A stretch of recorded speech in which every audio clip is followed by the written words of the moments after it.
Good evening, everybody, and welcome to WCFL Dolphins Talk. I hope everyone's having a good night tonight. Everyone doing well. Welcome to tonight's show. We got plenty to talk about, plenty going on, and let me go ahead and bring on our guests. We have our co-hosts, Mr. Winters himself. What's up, brothers? What's going on, ladies and gentlemen? How you everybody doing tonight? Wonderful, wonderful. Let's bring on the old man, John O'Hanlon, the bearded wonder. What's up, Wall? How's everybody out there in Dolphins land? Good. I hope they're doing pretty good. They're a Dolphin, so they got to be doing good. Bring on the young man, Mr. Ethan Stepp. What's going on, everybody? How you doing, Ethan? I'm doing good. Glad to see y'all tonight.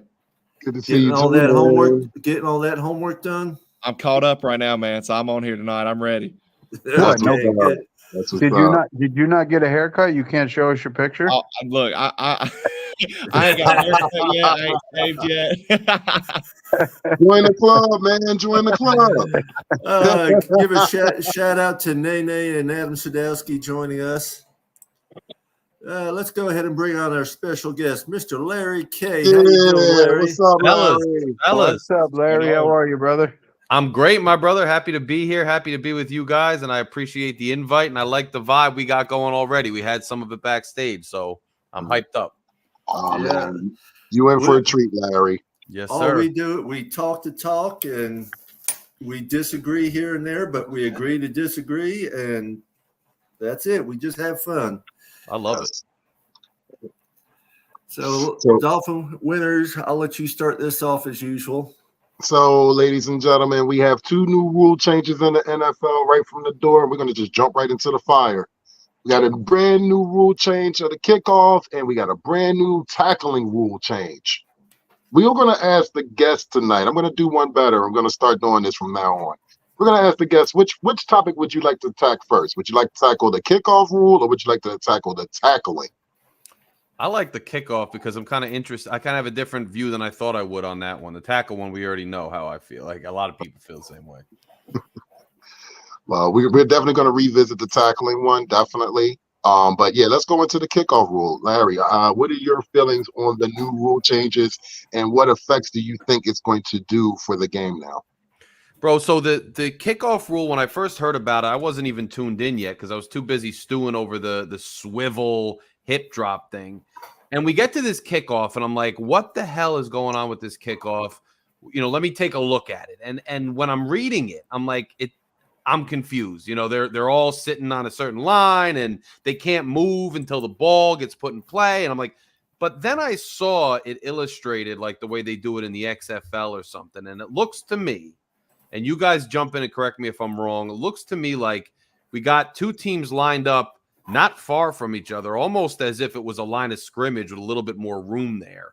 And then they can't move until the ball's put into play. I believe either if somebody catches it or it hits the ground and it's live and there's no fair catches. Well, here's my thing.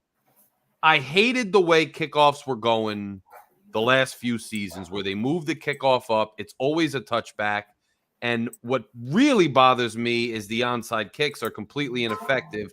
As I understand it, this new rule, I don't think it does much for them because you have to notify the other team if you're doing an onside, which I hate. Let's just get it out of the way that I hate the not having an onside, not having a surprise onside. It completely removes a serious element of the game. It could change a game, you know, after halftime on a random kickoff, and certainly at the end of the game, you're going to need some prayer. If you can't do an onside kick, it's a huge loss. However, the actual lineup and the way that the team can kind of wait and then butt heads after a guy actually catches a ball, if we see the runner put the ball in play more often than we have the last few years, and it creates the opportunity for more yardage or for a breakout, you know, kick return, it might add an interesting element to the game. So that makes me a little bit curious to see it kind of play out, because maybe we add something to the game that we haven't had the last few years. How it's going to work, I don't know. That's my take, and it's so weird and foreign that I think our first reaction is, what the hell is this? But I'm kind of curious to see if it adds something. it doesn't add anything, then I'm gonna hate it. But Well, I'll put my 2 cents in before I pass it on to John and Ethan and Paul. I've watched the XFL before it went into its extinctness, before the pandemic had shut it down, because that's the reason why. Because it started gaining steam, but then the pandemic had really kind of shut it down. And after the pandemic shut it down, it never was revisited until The Rock and his ex-wife bought the company. So once they bought the company, and like I said, I watched it beforehand. I think it's a good idea for the NFL. It will make it exciting. It's going to be different. It's going to take some getting used to and stuff like that. But I think I understand what the NFL is trying to do. They're trying to cut down on injuries. I get it. I know they don't want a lot of injuries and all that, but it's going to just like I said, it's going to get some used to. It's going to get some time to getting used to it. You know what I mean? So, Ethan, how do you feel about it? Well, starting off, I watched the XFL, and I kind of like seeing it. I mean, it was something different, and I mean, I think it's going to benefit us with our speed. I mean, they said Barrios was going to be such a great special teams guy, and I think this would help him out. A-Chain back there, I think this is going to be good for us. John? I pretty much agree with what all you guys said. My feeling is the NFL is trying to produce more offense. If they can get more scoring, you get more people interested because the public likes scoring. They don't like defensive games for the most part. Us older people, we kind of do like the defensive games. We grew up in a different era. But what the NFL wants now is points on the board. They want games to be 35-28. They want games to be 30-22. They don't want the 17-14 games because it doesn't attract people. People want to see scoring, and I think this is a rule that's you're going to have some teams that figure it out very quickly, and it's going to benefit them. You're going to have some teams that fall behind, and it's going to hurt them. So that those special team coaches or head coaches that figure out what to do and how to do it, it's definitely going to benefit your team. If you don't figure it out, it's going to hurt you. Paul, what you think? Well, first thing I thought about, I wasn't too sure on the kickoff, but when I seen what it was doing, how it's going to be done, to me, I think they're bringing more action to the game. I don't know exactly how it works 100%, but I think they're trying to bring more action to the game instead of this, basically just starting off at a 25-yard line every time or whatever, because that's all we did all last year. The last couple seasons, actually. Yeah. I think that's what they're trying to do with that, is just trying to get more action in the game. So, I mean, with that being said, I agree. Yeah, they want more action in the game and everything, but the key thing, that was the minor question. The major question is to tackle or not to tackle. How do you tackle in 2024?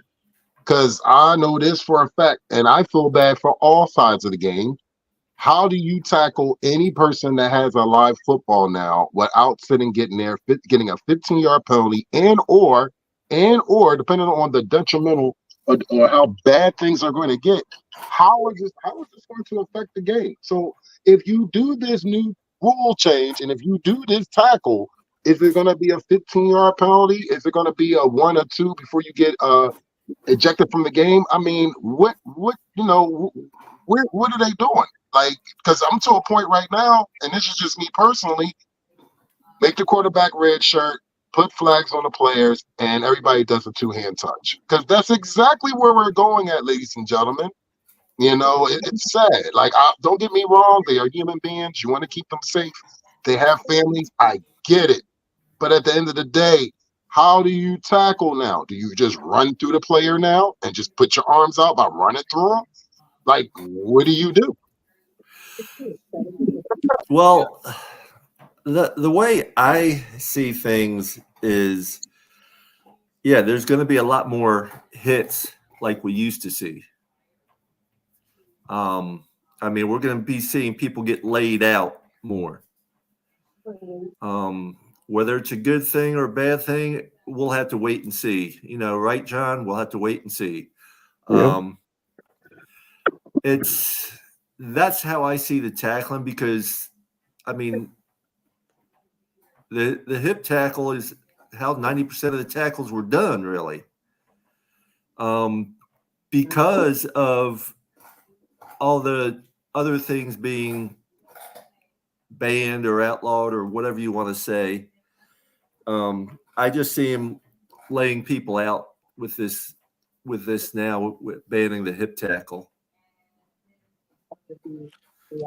My thing is this. I already can't stand all the new penalties. Every time you turn around, there's an injury, and it's a dangerous game. And there are reasons why we see more injuries. And I would just say that, preliminarily, to discuss this topic, I read an article recently, specifically discussing why is it that we are seeing so many season-ending catastrophic, leg injuries in the league, where it seems like 20, 30, 40 years ago, we weren't seeing as many. And the reason, as far as I could tell, through sports science, actual biologists and guys that studied anatomy, was, the players are getting much faster, much stronger, much bigger. But knee ligaments in human beings and leg ligaments in human beings can only get so big via nutrition, via working out. So while we're maximizing other parts of the human body and we are maximizing speed and strength, we are putting immense pressure on ligaments that cannot be strengthened anymore and cannot grow any bigger. So, naturally coming out of that, ligaments are going to snap more often because they can't. It's like a load bearing. We're talking about infrastructure in the backstage. It's like a load bearing, pillar or a nut or a bolt. You can continue to stack things on it, put more load on it. But if that particular bolt cannot withstand it, it will eventually snap. Now, that's a segue into, you cannot litigate, you cannot rule change your way out of some of the issues that we're facing with catastrophic injuries. And here's my thing overall.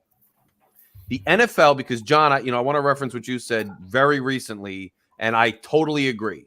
I remember a football, game, and even when I'm at college games now and I'm in the crowd and it's cold and there's a defensive struggle going on where every down means something and you're rooting for the defense, the loudness of that stadium when you're getting sack after sack or stuffing the run is just as exciting and is the essence of the game, which is a game of momentum and inches, we forget, as these offensive fireworks. And I think the NFL has gotten itself over the last 20 years on this runaway train that they can't get off of now, where they've emphasized the passing game, quarterbacks and wide receivers and skill positions so much that if your quarterback goes down, your season is essentially over. If your star receiver goes down, your season is close to virtually over. But that's the NFL's own fault for putting so much emphasis on these singular players, sinking so much salary into them that you can't get out of it. And when these players get hurt, the team's in trouble. The product suffers. Well, here's the thing. Now they want to find a way to get out of these injuries by overrule changing these injuries, which is what got us into the position where these skill players are too emphasized as it is. Here's my thing. You're already pissing me off by going down this road and continually limiting the game and making it softer. But what gets me even more upset is if you're going to litigate it entirely, meaning you want to get rid of a hip drop tackle, get rid of it categorically. No, they're saying with some science guy up in front of 32 owners who haven't played the game in years or never played the game, these investor class guys who don't understand the nature of the game at a fundamental baseline level, he's trying to explain the nuance and the ultra complex, minutia of why they're not banning a hip drop tackle categorically. They're simply banning the swivel hip drop tackle. Here's why I hate that even more than just banning it. Now the referees and the players and everybody on that field in this split-second game is going to be sitting there making calls that are going to be arbitrary when compared to calls in other games and even the same game. And these calls, you're going to have an excellent, I'm telling you, and you guys already know it because it's already happening now with roughing the passer. You're going to have an excellent defensive play that stops a player on defense and ends the game. And it's going to be negated, or ends the quarter, or ends the drive. It's going to be negated by a questionable arbitrary call because the minutia of these rules is difficult for the players to abide by in split seconds, and it's also difficult for the referees to be able to ascertain and make those complex judgments in a short period of time. It's too damn hard. So I hate it because it allows for more, you could say abuse, you could say lack of judgment, whatever, from the officials. It's further complicating and ruining the game because of those issues, and it infuriates me.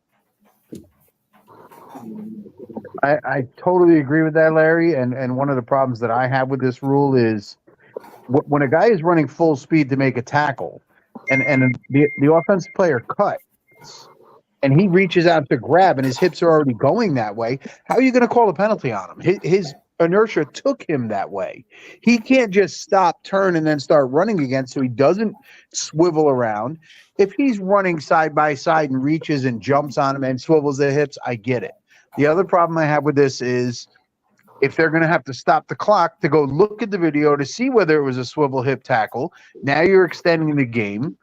The game's already 3 hours long. If it's a lot of passing, maybe it's 3 hours, 15 minutes, 320. Now you're looking at a 3 hour and 45-minute game because they got to keep stopping and go and look at videos to make sure they get it right. Mm-hmm. It's also going to cause head coaches problems because if they think it was a swivel tackle and the guy upstairs is calling down to him, hey, challenge that. He did swivel his hips. They're throwing out a red flag. You're stopping again. Now let's go look at it because they either didn't call it or they did call it. Now they got to go look at it, review it. You're just extending the time of the game. And, people that are sitting at home watching their favorite team have already committed the time. Now all of a sudden the game's going longer. Oh, I can't go to dinner. I got to miss the end of the game. If you're in the stands, fine. The time doesn't seem like it's that long anyway because, I don't know about you. I go to a lot of games. When I'm there, it doesn't seem to take nearly as much time as when I'm sitting in front of my TV.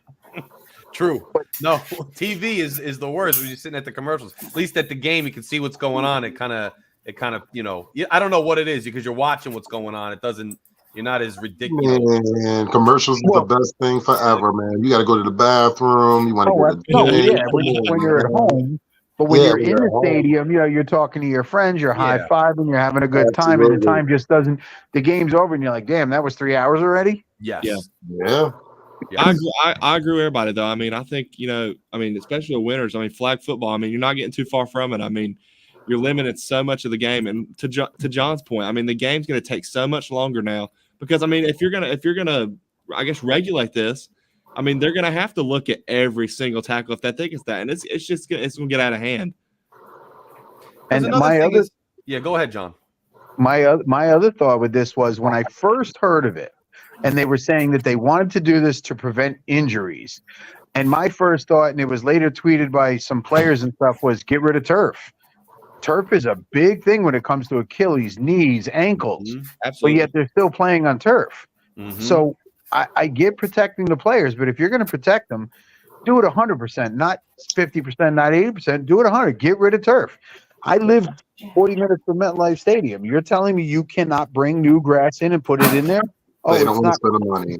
It's not cost effective. You're making millions upon millions of dollars. You could put new grass in there every few weeks. 100%. And it's funny, John, because I can tell by the type of guy you are. We live in the same area. I was going to say, where are you coming from? Because I'm looking at the Meadowlands right now from Newark, from my apartment. So. I live in Keensburg, New Jersey. Oh, I figured. I'm from down that way in Freehold. So yeah, I was just with some Keensburg guys at a bachelor party in AC this weekend. So anyway, I could tell by the way you're talking. So. Well, I'm originally from Connecticut, but I've been in New Jersey since '89. So yeah, so you're basically Jersey now, man. But no, I agree with the turf situation. There's grass surfaces in our state and other states that they can take care of. They can absolutely. Golf courses. Come on, they can do it. They don't feel like doing it. And one thing is too, you want to, how much can you regulate bringing a guy down? The game is you got to get a guy down on the ground. I understand you can't lower your helmet and spear into his head. I understand not crawling on the ground and trying purposely to take his knee out. Other than that, you're bringing a guy down. They're heavily padded up. Injuries are going to happen. how much can you regulate the minutia of the method it takes to bring a guy down? Like you can grab, if remember, like the rules were, if the hair was sticking out of the helmet, you can pull it. You can pull a t-shirt. You can, because you're trying to get the guy on the ground any way you can. I just think we're going way too far down the rabbit hole when we're trying to regulate every little minutia. And now the minutia of the minutia with the hip swivel, it's just going down a road that's going to create so much controversy and nonsense. I remember when they tried to regulate and allow challenges for pass interference. It seemed like a good idea because the missed call seemed egregious in the NFC Championship game. I get that. But those are judgment calls. Different games are called different ways. And that was a disaster, and they got rid of that. I have a feeling this may be a disaster because it's so hard to regulate such a nuanced minutia. I just don't understand how they're going to be able to do it. And I just know we're going to be pissed. They're just setting the league back, in my opinion, because, I mean, if you're going to go and you're going to do this, and then if it goes wrong and you're going to try to change it back, it's just going to cause even more uproar than we have right now, because I know a lot of people that are pissed about it. Mm-hmm. Yeah. Oh, especially defensive players in the NFL. Oh, absolutely. I mean, I think I saw it from maybe it was Holland. Maybe I think he posted. Oh yeah, Holland. Yeah. Well, Holland, J.J. Watt, even though he's not playing anymore, he basically said, "Bring out the flags." Yep. You might as well. I mean, that's what it's going to. I mean, you see. I mean, you see, they've already done the Pro Bowl, which Pro Bowl don't mean much, but still, I mean, they're going backwards. What else is John just brings up a point? Jason just brings up a point I want to point out. Speaking of what you just said, I mean, look, the hip drop tackle and the swivel hip drop, from what I saw, they were trying to, placate us by saying, you know what, it doesn't even happen that much. It happens like once or twice a game. Well, here's my thing. If it happens once or twice a game and you're trying to say it's not going to make that much of an impact, why are you getting rid of something that only happens once or twice a game and now making it such a pivotal issue and call if it's not even that prevalent? I mean, what are we doing? Well, the reason they're trying to get rid of the hip swivel is that's the one that blows out knees and ankles because guys' legs get tied up underneath the guy that's coming down on them. Right. So that's the big premise on this one is, especially the knees, the ankles, the Achilles. These are where these injuries come from because you're swinging your body around the guy as you're bringing him down. His legs get tangled up. He can't move. You're falling on top of him. Right. So, I mean, I get the protection part of the players, but there's so many other things in the NFL. The turf, the one I laugh about all the time because, listen, I watch NFL constantly when it's on. If I'm home, it goes on in the first game and it doesn't go off till the last game is off. What do you see all these players doing after they score and stuff? They're smacking each other in the head. They're headbutting each other. Well, eliminate that. You want to talk about brain injuries and impacts? Stop smacking each other on the head. Stop headbutting each other. That's a part of the game, though. That's a part of the game. So, right. I mean, that's the celebration part, but you're still smacking a guy in the head. Yes, he's wearing a helmet, but when 50 guys in a row smack him in the head or 3 guys headbutt him, listen, get rid of all that. You want to protect them 100%, not just 50 or 80%. Do it 100%. Keep your hands off their helmets. Stop headbutting each other. Don't headbutt the wall. Don't, throw your helmet at anybody. Do it all the way or don't do it at all. I hear you, Paul. Paul, how many non-contact Winters? How many non-contact injuries guys blow out their knees, blow out their Achilles? Look at Phillips. I mean, there's plenty of non-contact. So, and John, to your point before, if a guy's momentum is going one way, it just seems like using a cannonball to tackle something that's a 22 caliber problem, and I just don't get it. No, I agree. Chubb was a non-contact injury in Baltimore. He stopped, tried to cut, and blew his knee out. Yeah, 100%. Yeah, Paul, what's your thoughts on it, Paul? On what, the tackling? Yeah. I'm just, like I said earlier, we might as well just stick your arm out and start clotheslining everybody. I'm with it. I mean, let's take it back to the 70s. Do the helicopter spin tackles and all that. You ever watch those 70s highlights, man? It was wild. Dude, I remember. Yeah. Well, I mean Joe Green, just throwing his arm out, hitting him in the neck of that face mask and putting him on the ground. I mean, they're going to start laying them out. When they're good, we can't grab hold of them and roll with them. We're going to just start laying them out. Yep. Yeah, as long as Ladies your and- head is up and you don't dip your head, you're good. Yep, ladies and gentlemen, Right. please hit that like button. Please hit the like button. We'll be dropping a link in a minute. My younger brother wants to hop on too, so that's why I said we'll be dropping a link in a little bit. Smash Eric, the link and or- subscribe to the channel, fellas. Everybody. Definitely. I want to thank to the 181 people and counting that are watching right now. Appreciate you guys, and thanks for taking your time out to watch us this evening. But yeah, we'll Yeah, be dropping that next we had a week. couple of the people in Jersey that were putting in comments in there. I saw that where they're from and everything else.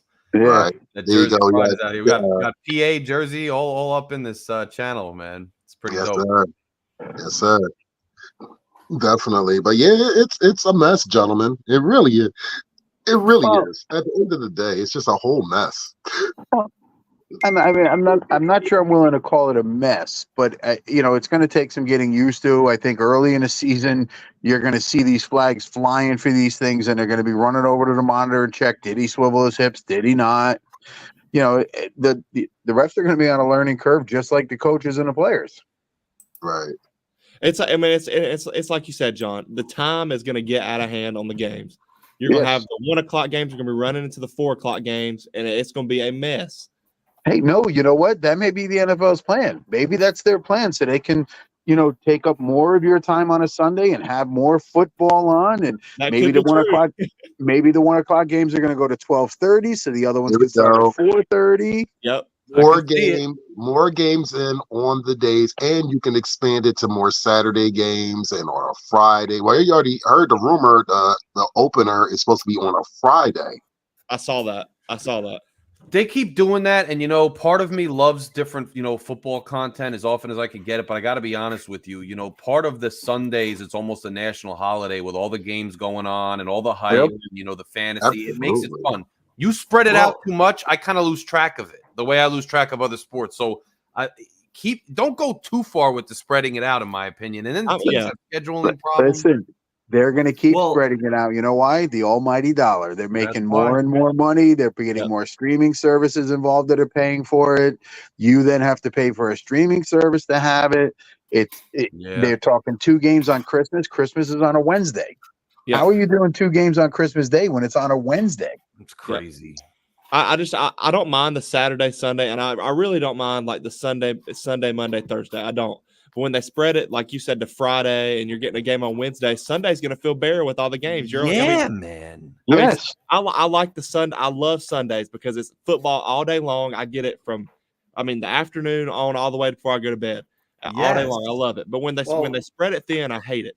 I agree. Well, it's like John brought up. They're going to be having 2 games on Christmas this year on a Wednesday. Yep. Yeah, and think about this. If they have to keep going to the monitor to check these tackles, guess what? They're going to commercial. They're getting paid more because advertisements. Yeah, no, that's what it is. That's a fair point. That is a really good point.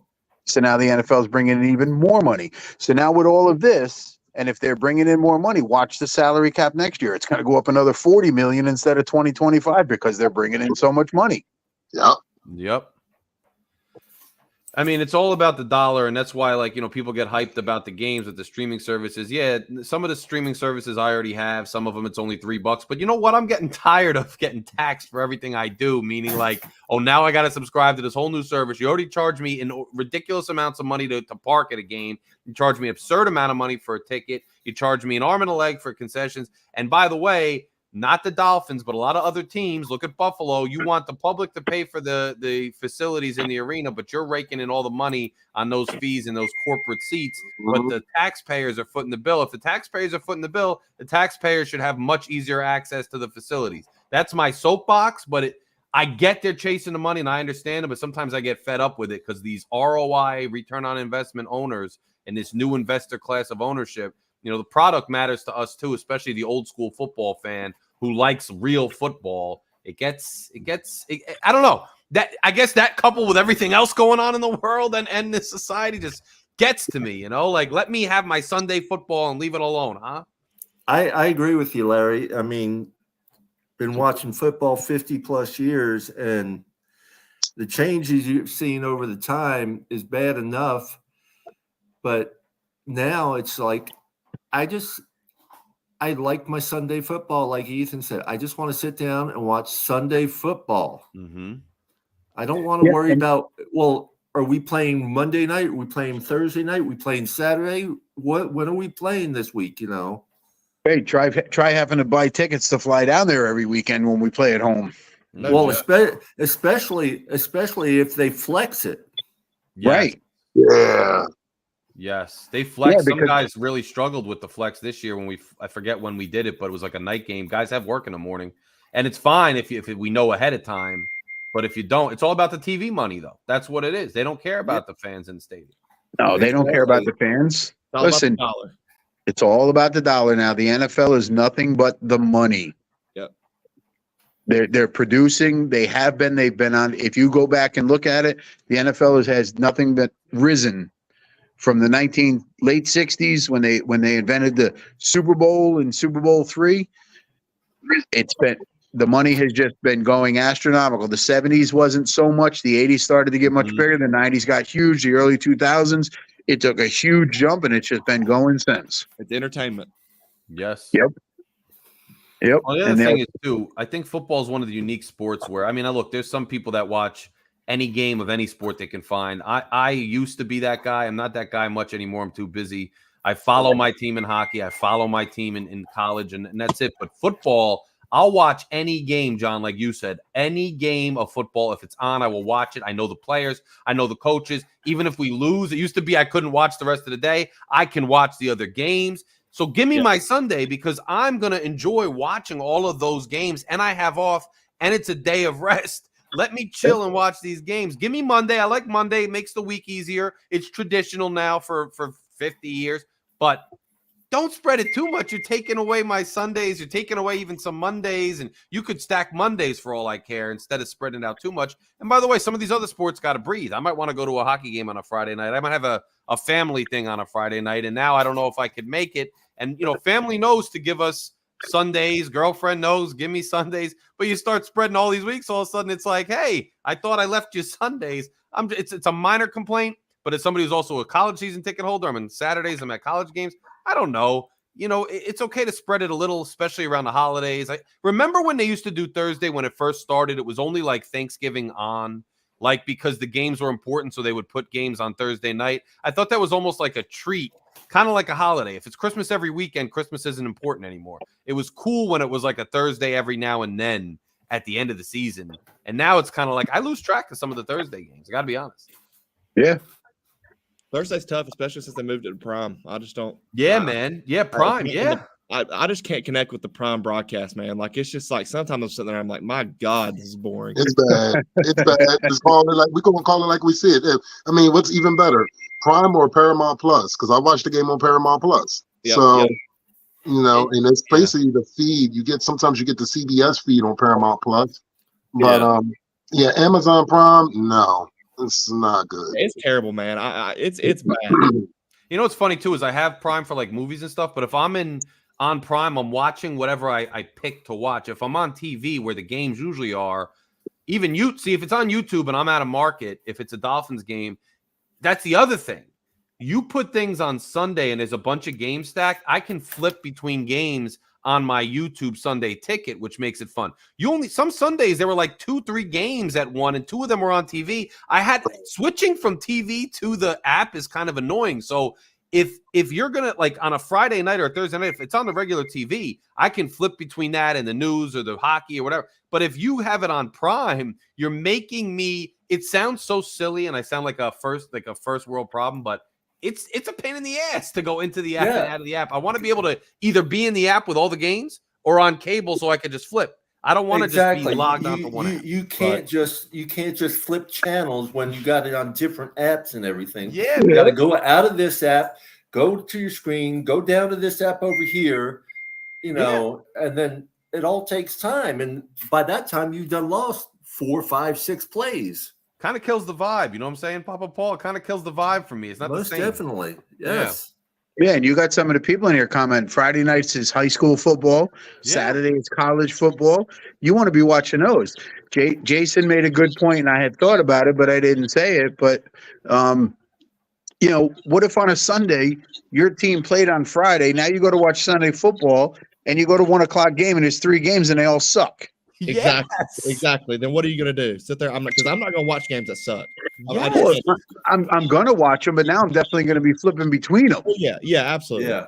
I'm not just going to watch one game. You know, you got two bottom feeders playing, and you're like, well, that game sucks. Let me see. Well, this is a really good team against a crappy team. That's going to be a blowout. You watch it till it gets to 17-0, 21-0, and you're flipping off of that because, you know, it's just not a good game. Right. Yeah. Yeah. Well, Want to let's welcome? Go ahead. You want to welcome him, Paul? There I you was gonna go. say, let's welcome Eric Winters to the screen. My younger brother. Eric? What's up? What's up, brother? How you doing today, man? What's Even going on, if- fellas? How y'all doing? Even if he is a dead eagle, Ooh. Ooh. Here you go. You taking shots again? Okay, I got it. I know where I'm at. you know where you're at. You know you're loved. Yeah, I ain't got no You're- issues. Your collapse was worse than ours. Yeah, you ain't lying. No joke. No, you guys were talking about some pivot points, and I'm not even gonna lie. I was like, yo, somebody send me the link. I gotta jump in here because Larry was on the roll, but I said no, I gotta add to it. And the reason why I gotta add to it, I'm blaming all you old guys. And the reason why I'm blaming all you guys, Stop. You are not. no, I got to. I'm blaming all of y'all. You might be my younger brother, but you're 40 what? I'm 41, Okay, all right. So but you I'm are not. But listen to the reason why I'm Okay, blaming you well, guys. The reason why I'm blaming you guys is because you guys wanted more football. You craved it, right? You're almost fanatic like. Now that we finally got it, it's oversaturation. I don't know who decided to turn it up the way that they did, but it happened, and now we like, oh well, we didn't want that much food on our plate.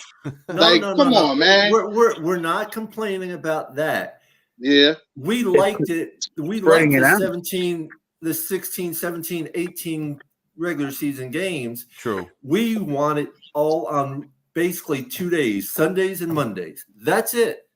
so Yeah. you're not complaining about the quality, like how many is coming. You're worried about the quality of football. That's what you guys are talking about. That's where y'all going at. More or with it. less, yeah. The quality. But and- that came in with everybody doing this. Everybody got their hand in the pot, including the players. They don't even practice anymore. Y'all forgot to They talk don't, about bro. that. Oh, yeah. That causes injury too. So And that causes all the injuries in the world. But then on top of that, these idiots just figured out that they don't have guaranteed contracts.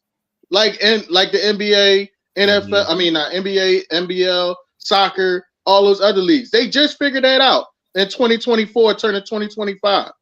yeah. So that's if y'all want to have an issue with anybody, talk to them about that collective bargaining agreement that they put together that they didn't even know how to put together correctly.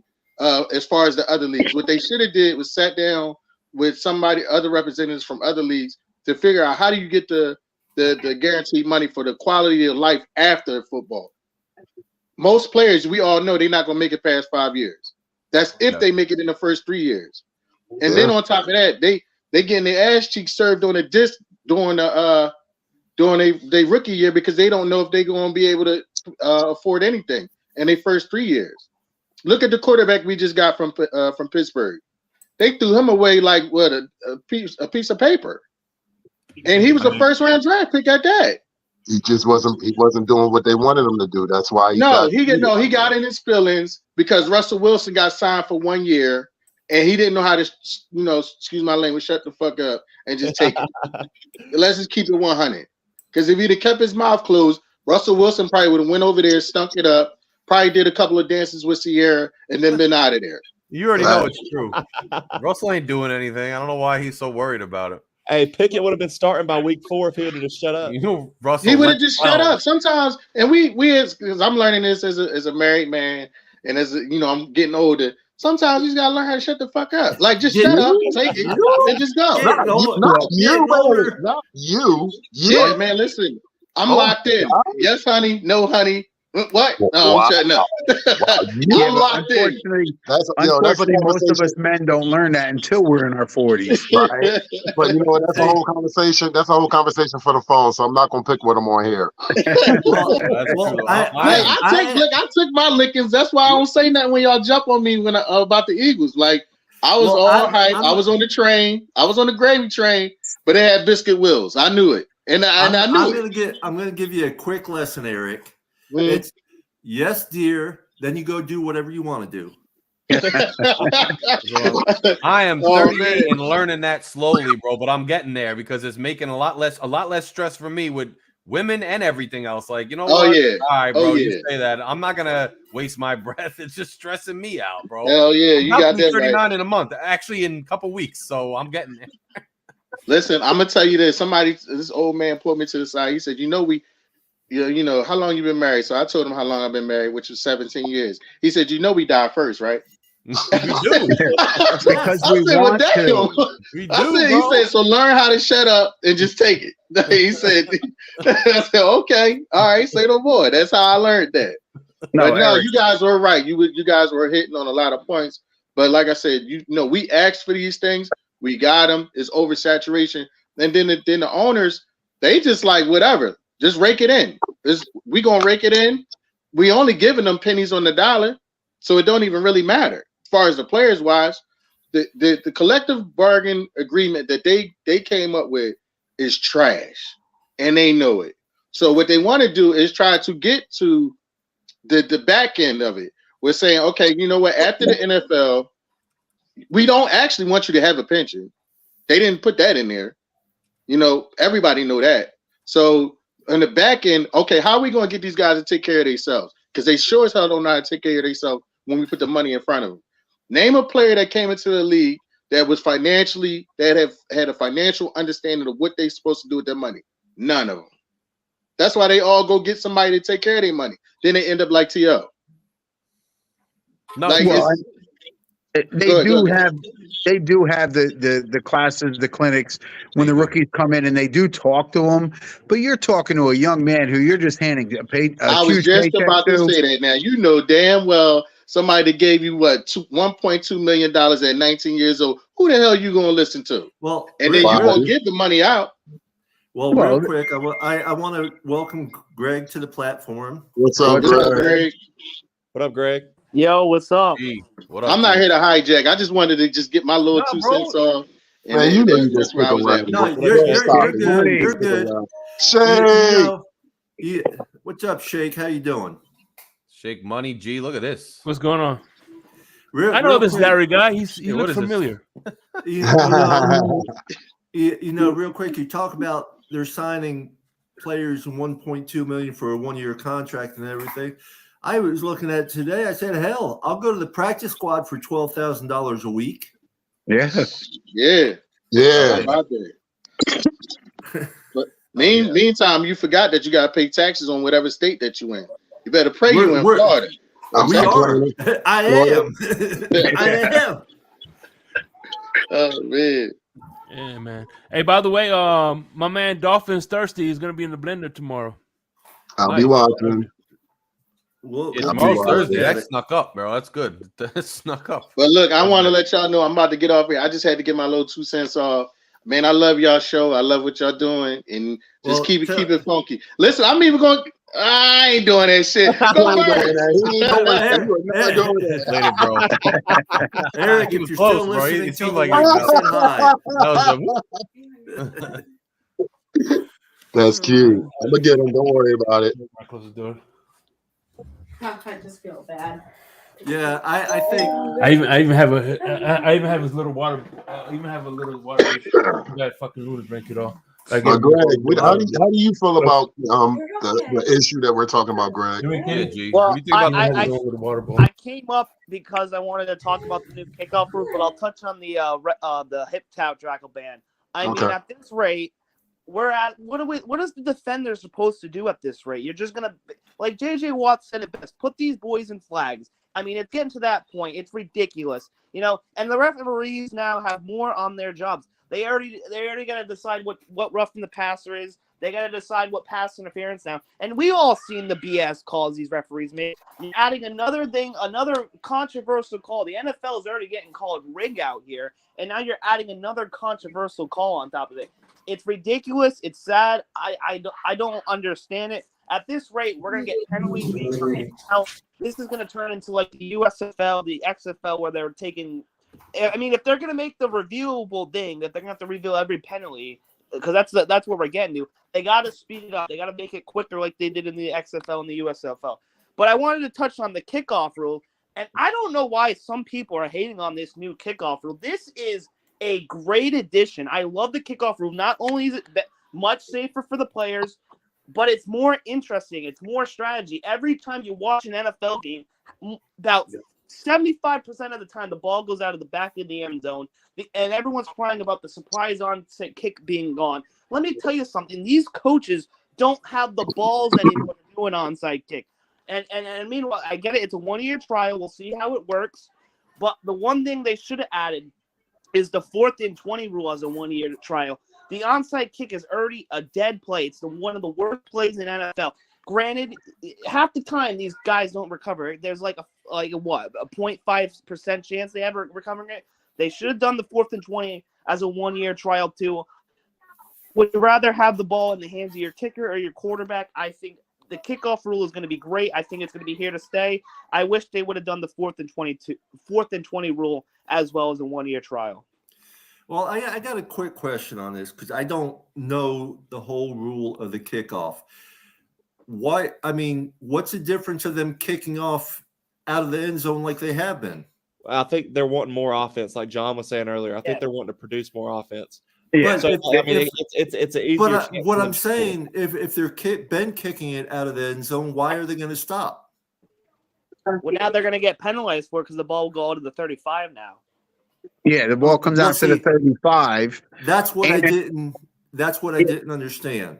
Yeah, if it goes through the end zone, the ball comes out to the 35. But you're also now, if you do kick it short in the end zone, you're giving your guy a chance to return it because nobody can move until he actually catches the ball, which gives him wide open field in front of him for the first 20, 25 yards. It's kind of interesting. Yeah, like I think it. I think it's interesting. I could see us putting like A-Chan out there or some of the other speedsters out there. And I really think Barrios is going to see with this. I do. I think this is a lot. It's going to give him a chance to run that kickoff return, which he never had really last year. Right. Does anybody know that they're still kicking off from the same place, or are they going back to where they used to? They have a chart. I did in my episode of my sports podcast about it. I pull up the picture. They're going to be at. I don't have the picture on me, but if you go, I want to say they're moving it back 5 yards from where it was. I believe that's good, and then there's more chance to put it in play. And I think it's interesting. Absolutely. Right. Well, that's what they want. Like you said earlier, they want more action. So it's giving them a little more action. The guys are only 10 yards apart that are blocking each other, so they don't have full speed running at each other and hitting each other. Yeah. Right. You know, the only one that might have full speed is the returner. Yeah. Right. I like it. We all say we like it until we find out that our special teams coach doesn't understand what's going on, and we're giving. Well, we already know that. Why? We're giving up. And we're giving up kickoff returns. Yeah, you already know that's the case for our guy. Yeah, Larry, I've been bringing that up since the end of the season. Is why is he still here, dude? You know what it is, Papa Paul. I think, and I'm not gonna go on crazy tirade, but this franchise consistently likes to gaslight us, no matter what the situation is. If we know there's a glaring problem, they just tell us no. In fact, we're gonna triple down just to prove that you're wrong. He's fine. Crossman's great. We got no problems there. Just like, hey, we're going to revamp the entire defense, but the offense, we're bringing a guy or two, let some guys, we're good. Like they refuse to address glaring issues. Some of the best assistant coaches, I understand you got to turn over on the defensive side of the ball with the new administration. You're going to have guys go. I get it. But some of the better coaches are gone on that side of the ball, but we have this guy still with a job. I just don't get it. It's the stubbornness. No. Yes. Drives me nuts. Yes. Well, I mean, listen, he's been there how many years? I have two theories. Number one, as far as the kickoff is concerned, right? This guy's looking up. He's got notes. If you're worried about kickoff returns, then your team sucks. Point blank. At the end of the day, I think it's a small margin. Kickoff or it's gonna dictate the outcome of the game, in my opinion. And secondly, I think one of the reasons why Crossman is still on this team is because he plays ball. You know, DiVangio wanted to beat, march to the beat of his own drum. He wanted in charge of the defense. He wanted to run his way. But Crossman, he's playing ball. He's doing what is told of him. So he's like, you know what? This guy's playing ball. He's doing what he's told to do. We'll keep him because we could control him. Banjo, they couldn't control. That's tough if that's the case. I believe He's a him, yes too, and I just man. don't like it. He could be a yes man. I mean, I don't know what he's saying yes to. He ain't been doing anything practical. But at the end of the day, how much special teams really cost? one It game. hurts us. It costs You get you a return to the the game. 50-yard line on a pivotal defensive drive, it's going to kill you. Again, I watch other NFL games. The amount of times a game comes down to an onside kick, and it's the most boring to play in all the sports. This is going to create some strategy. I'm here for it.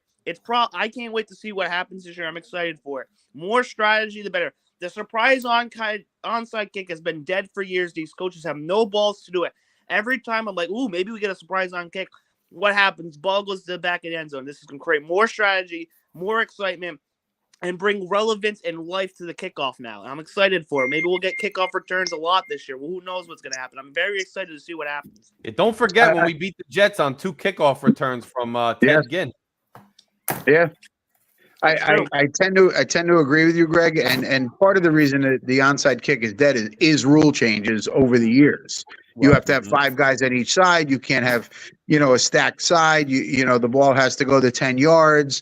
I think this year in the NFL, and I'm not exactly sure, but the recovery rate was like 2% or 3%. So no, coaches don't have the balls to call it because they all have that analytical guy who runs the numbers that's in their ear saying, no, don't do it. The benefits don't outweigh the negatives. The negatives outweigh the benefits. So don't bother doing it because all these coaches now use all their analytical guys, their stat guys. They review all this stuff and they're telling them this is, here and there. So a lot of these coaches now coach to what the stats say. Yes, they do. Yeah, everything's analytics. Yes. So they're not going to do a surprise onside kick. Yeah. Gee, they got to announce when they're doing an onside, I read.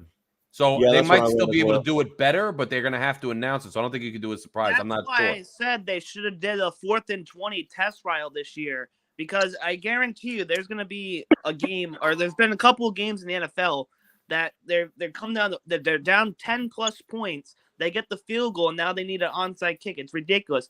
At this rate, I get it. Kickers going to be positioned. We can't hate on our kickers. We got to respect our kickers. I can't go out there and kick a 65-yard field goal or a 60-yarder or a 55-yarder.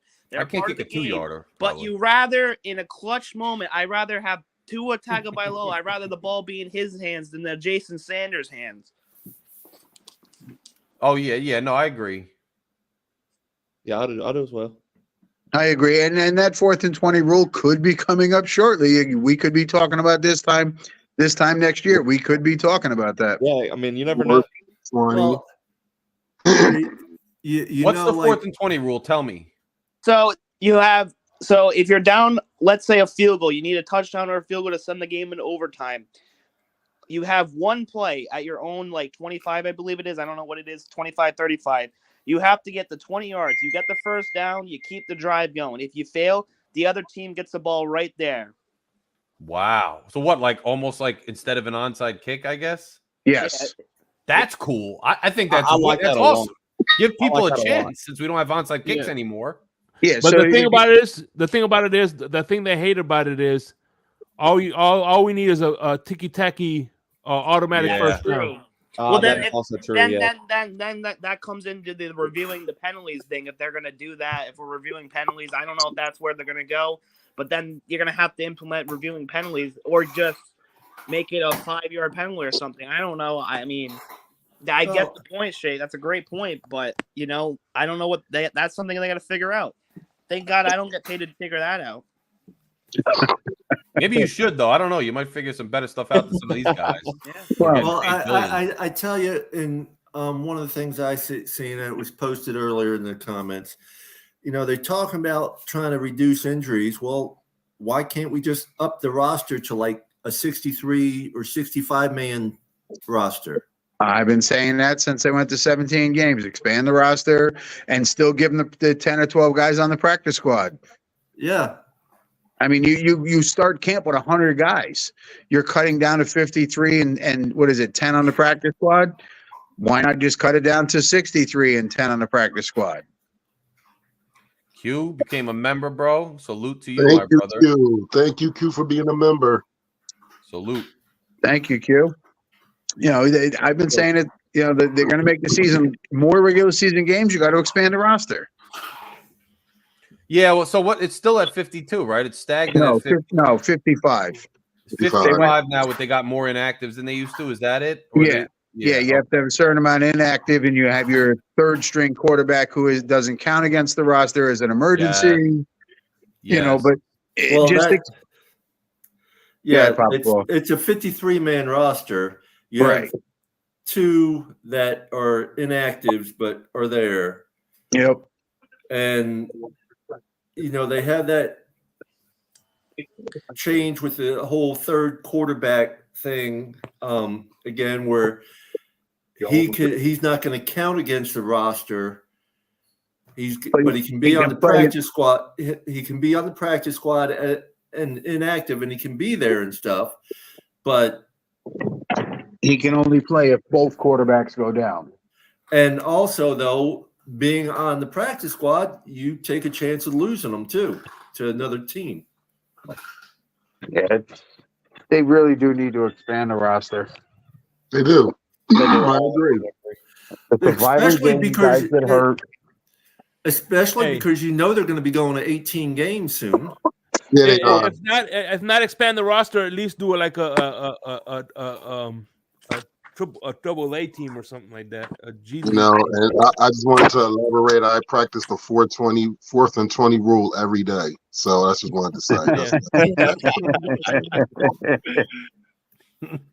Hey, y'all, I got to get out of here. I got class in the morning, but thanks for having me on tonight. Oh, yeah, brother. Good to hear you, brother. Nice talking to you, my bro. Up. You're always welcome, brother. You're part of the original team, brother. Peace, love, and fins up, family. Peace, love, fins up, Ethan. Hey, where's Tom tonight? I don't know. Tom's always busy, dude. He just had a video one, I think, the other day. Yesterday, I talked to him yesterday. Yeah. So. Yeah, that dude's always busy, and it's Pam. She's probably busy also as well. She usually joins us. I'm looking. I'm double checking to make sure I did send them the link, because me sometimes. Right. Well, that's your age. We understand. Yes, the bearded wonder. Yes, the bearded wonder. And just so you guys know, he's only like 4 years older than me, but he is older than me, so I get to break his balls. Right. I mean, I feel do. My best friend, who's best man at my wedding, I bust his balls all the time, and he's only 4 months older than me. Oh shit! Gotta capitalize when you can, man. My best friend growing up is 8 days younger than me. Wow. Yep. 8 days. 8 days. August 18th to August 26th. Damn. Wow. And we're still friends to this day, and he's still in Connecticut. My other best friend is 9 or 10 months older than me, so I was the middle guy. Mm-hmm. Well, you'll probably get to see my best friend this year, because he's a 49ers fan, and I'm going to see about him coming out to the game when it's here. That's funny. My best friend down here in Jersey is a 49ers fan. Mm-hmm. One of my best friends is a 49ers fan. Trust me. I know a couple. I got a best friend that lives here in Philly. Diehard 49ers fan. Well, my friend lives out in Tucson, Arizona. Mm-hmm. He's a native there, and great guy. That's cool. It's fun to go to games like that with the opposing fans sometimes, especially if you're cool and your friends. It's like it makes an event out of it. You get pissed off while you're in there, but it's fun. It's all in good. Yeah, well, it wasn't this season, but the season before last. My friend around here, that's one of my best friends. He's a Buffalo Bills fan, and he came to the game not the 23, but 22 season with me. He didn't come this year only because he stopped watching the Bills, because when he was watching them, they were losing them. And when he stopped watching them, they started winning again. So I tried to get him to go to the game. Yes. That would have been great. Yeah, for him, it would have a been story, great. man. But wasn't there a guy who went to Dolphins games like what was it? Like 10 or something? They lost every one until this year. Wasn't Oh my goodness. Wasn't it like it was a story? Like he would go in all different stadiums. Like it wasn't just at home. It was all different. Every time he went, they lost. And like I think this year he finally went to one and they won. Maybe the Jets game or something. Like I'll find the story, but it was crazy. Right. Like at that point, you got to start thinking you're a jinx. I'm gonna sit there. Nene just sat there and posted something. We guys are going to address McDaniel's press conference. Well, I watched some of it, and I didn't watch. If there was one today, I didn't get a chance to watch it. But if you're talking about the one where I think it was like a lot of reporters, I couldn't hear a lot of the questions that was being asked to him. Yeah, you know, and it was kind of hard for me to hear it. So.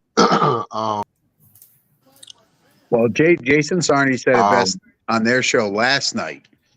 Listening to Mike at a press conference, he says 372 words to answer a question when he could have said 105. Wait, man. McDaniel He had a meanders. press I conference? can't. I haven't made one look at the Dolphins in like weeks now. I've been so on the March Madness thing. You need to just put your notification on all and just have it on YouTube, and you're gonna get notifications. I've gotten all the players that we signed, any type of when the defensive coordinator got announced and he talked. I mean, just put it on all and just be prepared, because you'll get your notifications. I promise you. You know, Or but just I know join groups on Facebook and you'll see all the news because everybody posts it up there. Yes. Jump on this group, jump on the Flintstones. There's a million different groups out there. Jump in. People are always posting stuff, and some of it's not even. They'll post stuff that hasn't even happened because they're trying to be ahead of it, and then it never happens. right. So, I mean, yeah, you get a lot of them posts that are just wishful bullshit thinking. posts. Yeah. Oh man, I hate those. Please. Ugh. It's just, well, of course, then because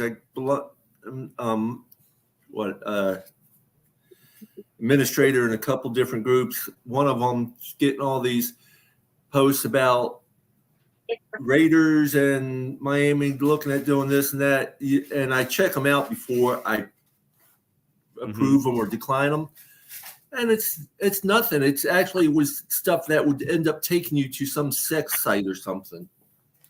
Yeah, you got to be careful with some of that stuff. Be careful with that stuff. You can't click on everything. Everything is not click worthy. That's clickbait. You got to watch out for clickbait.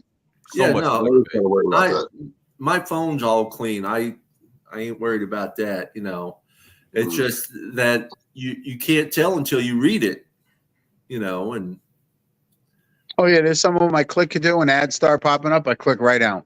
Yeah, I know it's this garbage. one, these all four of them. There was 4 or 5 of them I had a decline today that I clicked on them, and an article would start coming up, and you start reading it, and then all of a sudden these ads start popping up. And that's where it's just like, okay, nope. No,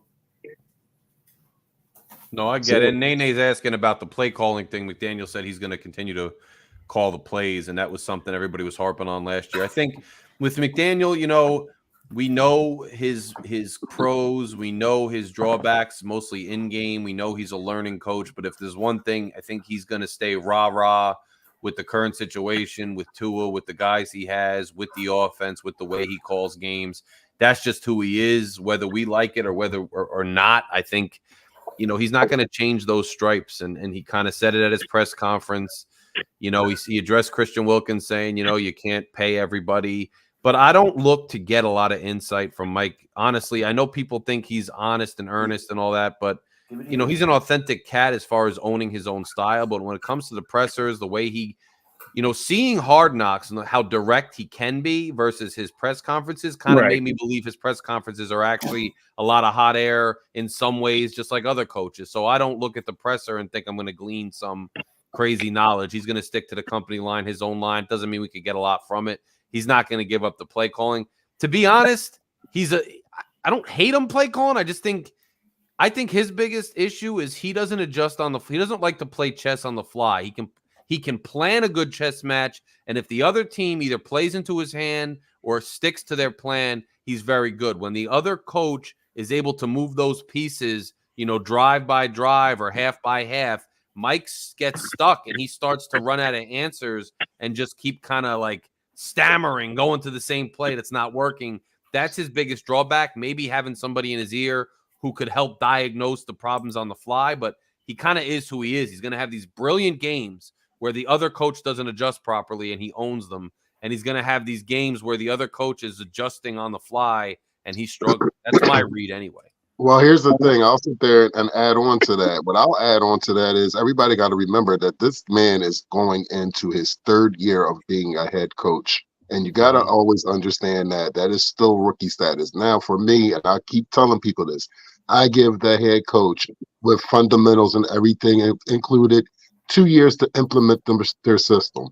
The 3rd season is what we should be seeing. This is what the 3rd season is like. So, but here's the thing. We have to always put in the midst of all of this. With McDaniel and his play calling, you got to also think this is a whole new defense that this whole team, this defensive side's got to learn. This is the 3rd defensive coordinator we have had in McDaniel's tenure. Got to keep that in mind. With McDaniel and his play calling, I agree with everything you say, Larry. Damn near everything. My whole thing with him is now, okay, he kind of probably sitting on the off season thinking like, look, all right, what happened these last 2 seasons, that didn't work. Right. We're gonna have to do something now. You know what? Now I'm going to have to eat a little humble pie, but now I'm going to have to be a chess man. I can't be a chess player. I have to be a chess master. Yes. The man is an intelligent dude. So we know how methodical he is. I love him because he is a smart dude. He's very intelligent. But I think he outthinks himself sometimes as well. And I think with that, he's an overthinker, and that's not a good thing. So I think for him, he's going to have to dial it back just a little bit and let it play itself out. And then when you start seeing the pieces and if he's the chess master that we feel that I think he can be, I think he's going to be one of the most dangerous coaches next season. And I'm not just saying it just as a Dolphin fan. So I'm saying year 3, I think year 3 is going to be. It's fine. I really think he needs to let someone else do the play calling and it's like John was saying last night. Play 1, play 2, play 3, play 4, play 5. Not this 500 words just to get one play in, and then you only got 5 seconds to get to the line and call the play. Hike the ball. You got names. Go ahead, Paul. At the same time, it's like I said last night. These 3rd down and 2s. Stop running the ball left and right. Run it up the fucking gut. Go straight. We have Brooks. We have the players.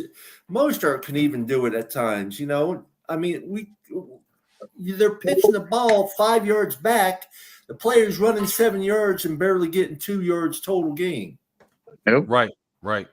I've said it before. I'll say it again. I said it on last night's show. Nene and a couple other people are in here, leaving comments, and somebody's like, he needs to let Tua audible. The problem is his play calling takes too long. He's got too many words. By the time Tua hears it, repeats it, they're getting to the line. They got to do all their motions. There's no time to audible out of it. He's got to simplify his play calling. I said it. I've been saying it all this year. Have 25 set plays, just call in play number 22. Let them look at their wristbands, line up, run your motions, run play 22. Simplify it. It doesn't have to be 36 words to get a play into the damn quarterback. Right. Yeah. We've seen it in person. We've seen it in person in the Philly. Yes. When Tua went calling the play out. Open and drive. Yeah, Philly, the Buffalo game when Skyler was in there, we had to use all 6 timeouts not to have delay of games. That means the play calling's taking too long. They're not getting to the line. Get the plays in quicker. I don't care if you have 400 plays and you call play 328. Let them look at their wristband and go, I know what I'm doing. No, so true. It's weight and it's unique to our team and it's consistent and constant and it is a problem. And they're burning timeouts, 2 timeouts early in halves, and it costs us later. It wasn't so much this year, but last year was much worse. This year it did get better. Right. But damn, get the plays in. Let the guys do their motions. You have all this stuff to keep the defense off balance. The problem is you're letting the defensive line, they're looking at the clock going, all right, 2, 1, jump. Right.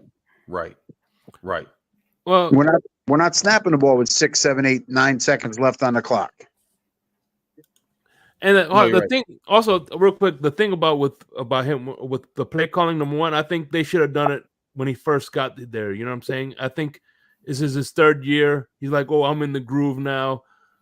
Because at the end of the day, come on, we have Darren Bevel, a guy who called an offensive, when he went to the Super Bowl with Seattle, Brett Favre, you name it. He has a wealth of experience calling plays as an offensive coordinator. Darren Bevel, I think he should be the offensive coordinator, play caller, in my opinion. But at the end of the day, I think McDaniels is at a point where, hey, look, I got the number 1 offense. I got the number 1 this. I got the number 1 that. Why am I going to give it up now? Well, because you had the number 1 offense from September to November, and then in December and January you couldn't score. Bro, and that's a trend. And I know we're gonna get excited. I'm gonna have fun in September and October this year. I'm not inhuman. I'm gonna have fun. I'm gonna enjoy myself. But I know that come December, I know what we're in for because it just is what it is. It's becoming a trend. I hope I'm wrong, then the stats always pile up.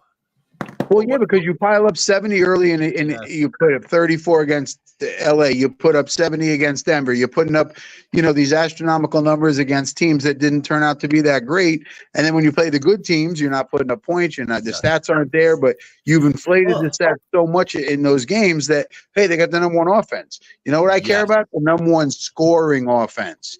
You can have all the stats in the world. If the points ain't there, it doesn't matter. Well, like I said many times before, records don't mean shit. Records don't win you the game. Right.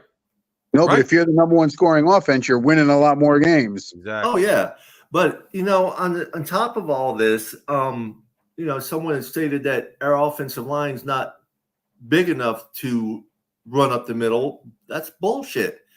You also got a fullback there that can start off and have Devon Achane or Mostert right behind him. You're going to get that 2 yards or so. You could have Ingold and Brooks right behind them. Take those 2. Exactly. And then the other thing I'd like to see is all right, we don't want Tua to get injured. We don't want him to take hits to the head. It's third and 1. God damn, put somebody else in there at quarterback and do the tush push. Yeah, I don't understand the rigidity with quarterback. Like, there were certain times where just throw somebody else in there and do something. Like, it's not the end of the world just because it's not conventional. So what? Some of the least conventional teams have good seasons or win the game. Who cares? And I think we did more of it when we had Brissett or whoever we had. We would throw him in there every now and then for a sneak. Because who the hell? Because who cares? Even if they know it's coming, a sneak or a long ball. Yeah, just do it. Who cares? But I mean, anytime that you have to circumvent your starting quarterback, I don't know if that's my quarterback. Anytime that guy is not a 3-down guy or can be a 4-down guy, it's not that. We're at the same time we're trying to protect our O-line is not necessarily big enough to do a tush push. Sure they are. If you get a guy back there with Ingold and Brooks running up behind him to push him forward, they are. That's not a tush push, though. Really, it is. If you put in, say, let's just say Berrios. Yeah, he's a small guy, but if he's taking a snap and then Ingold and Brooks are coming up from behind and pushing him, that is the tush push. That's exactly what they do. Kelsey in Philadelphia is not a big guy, if you notice.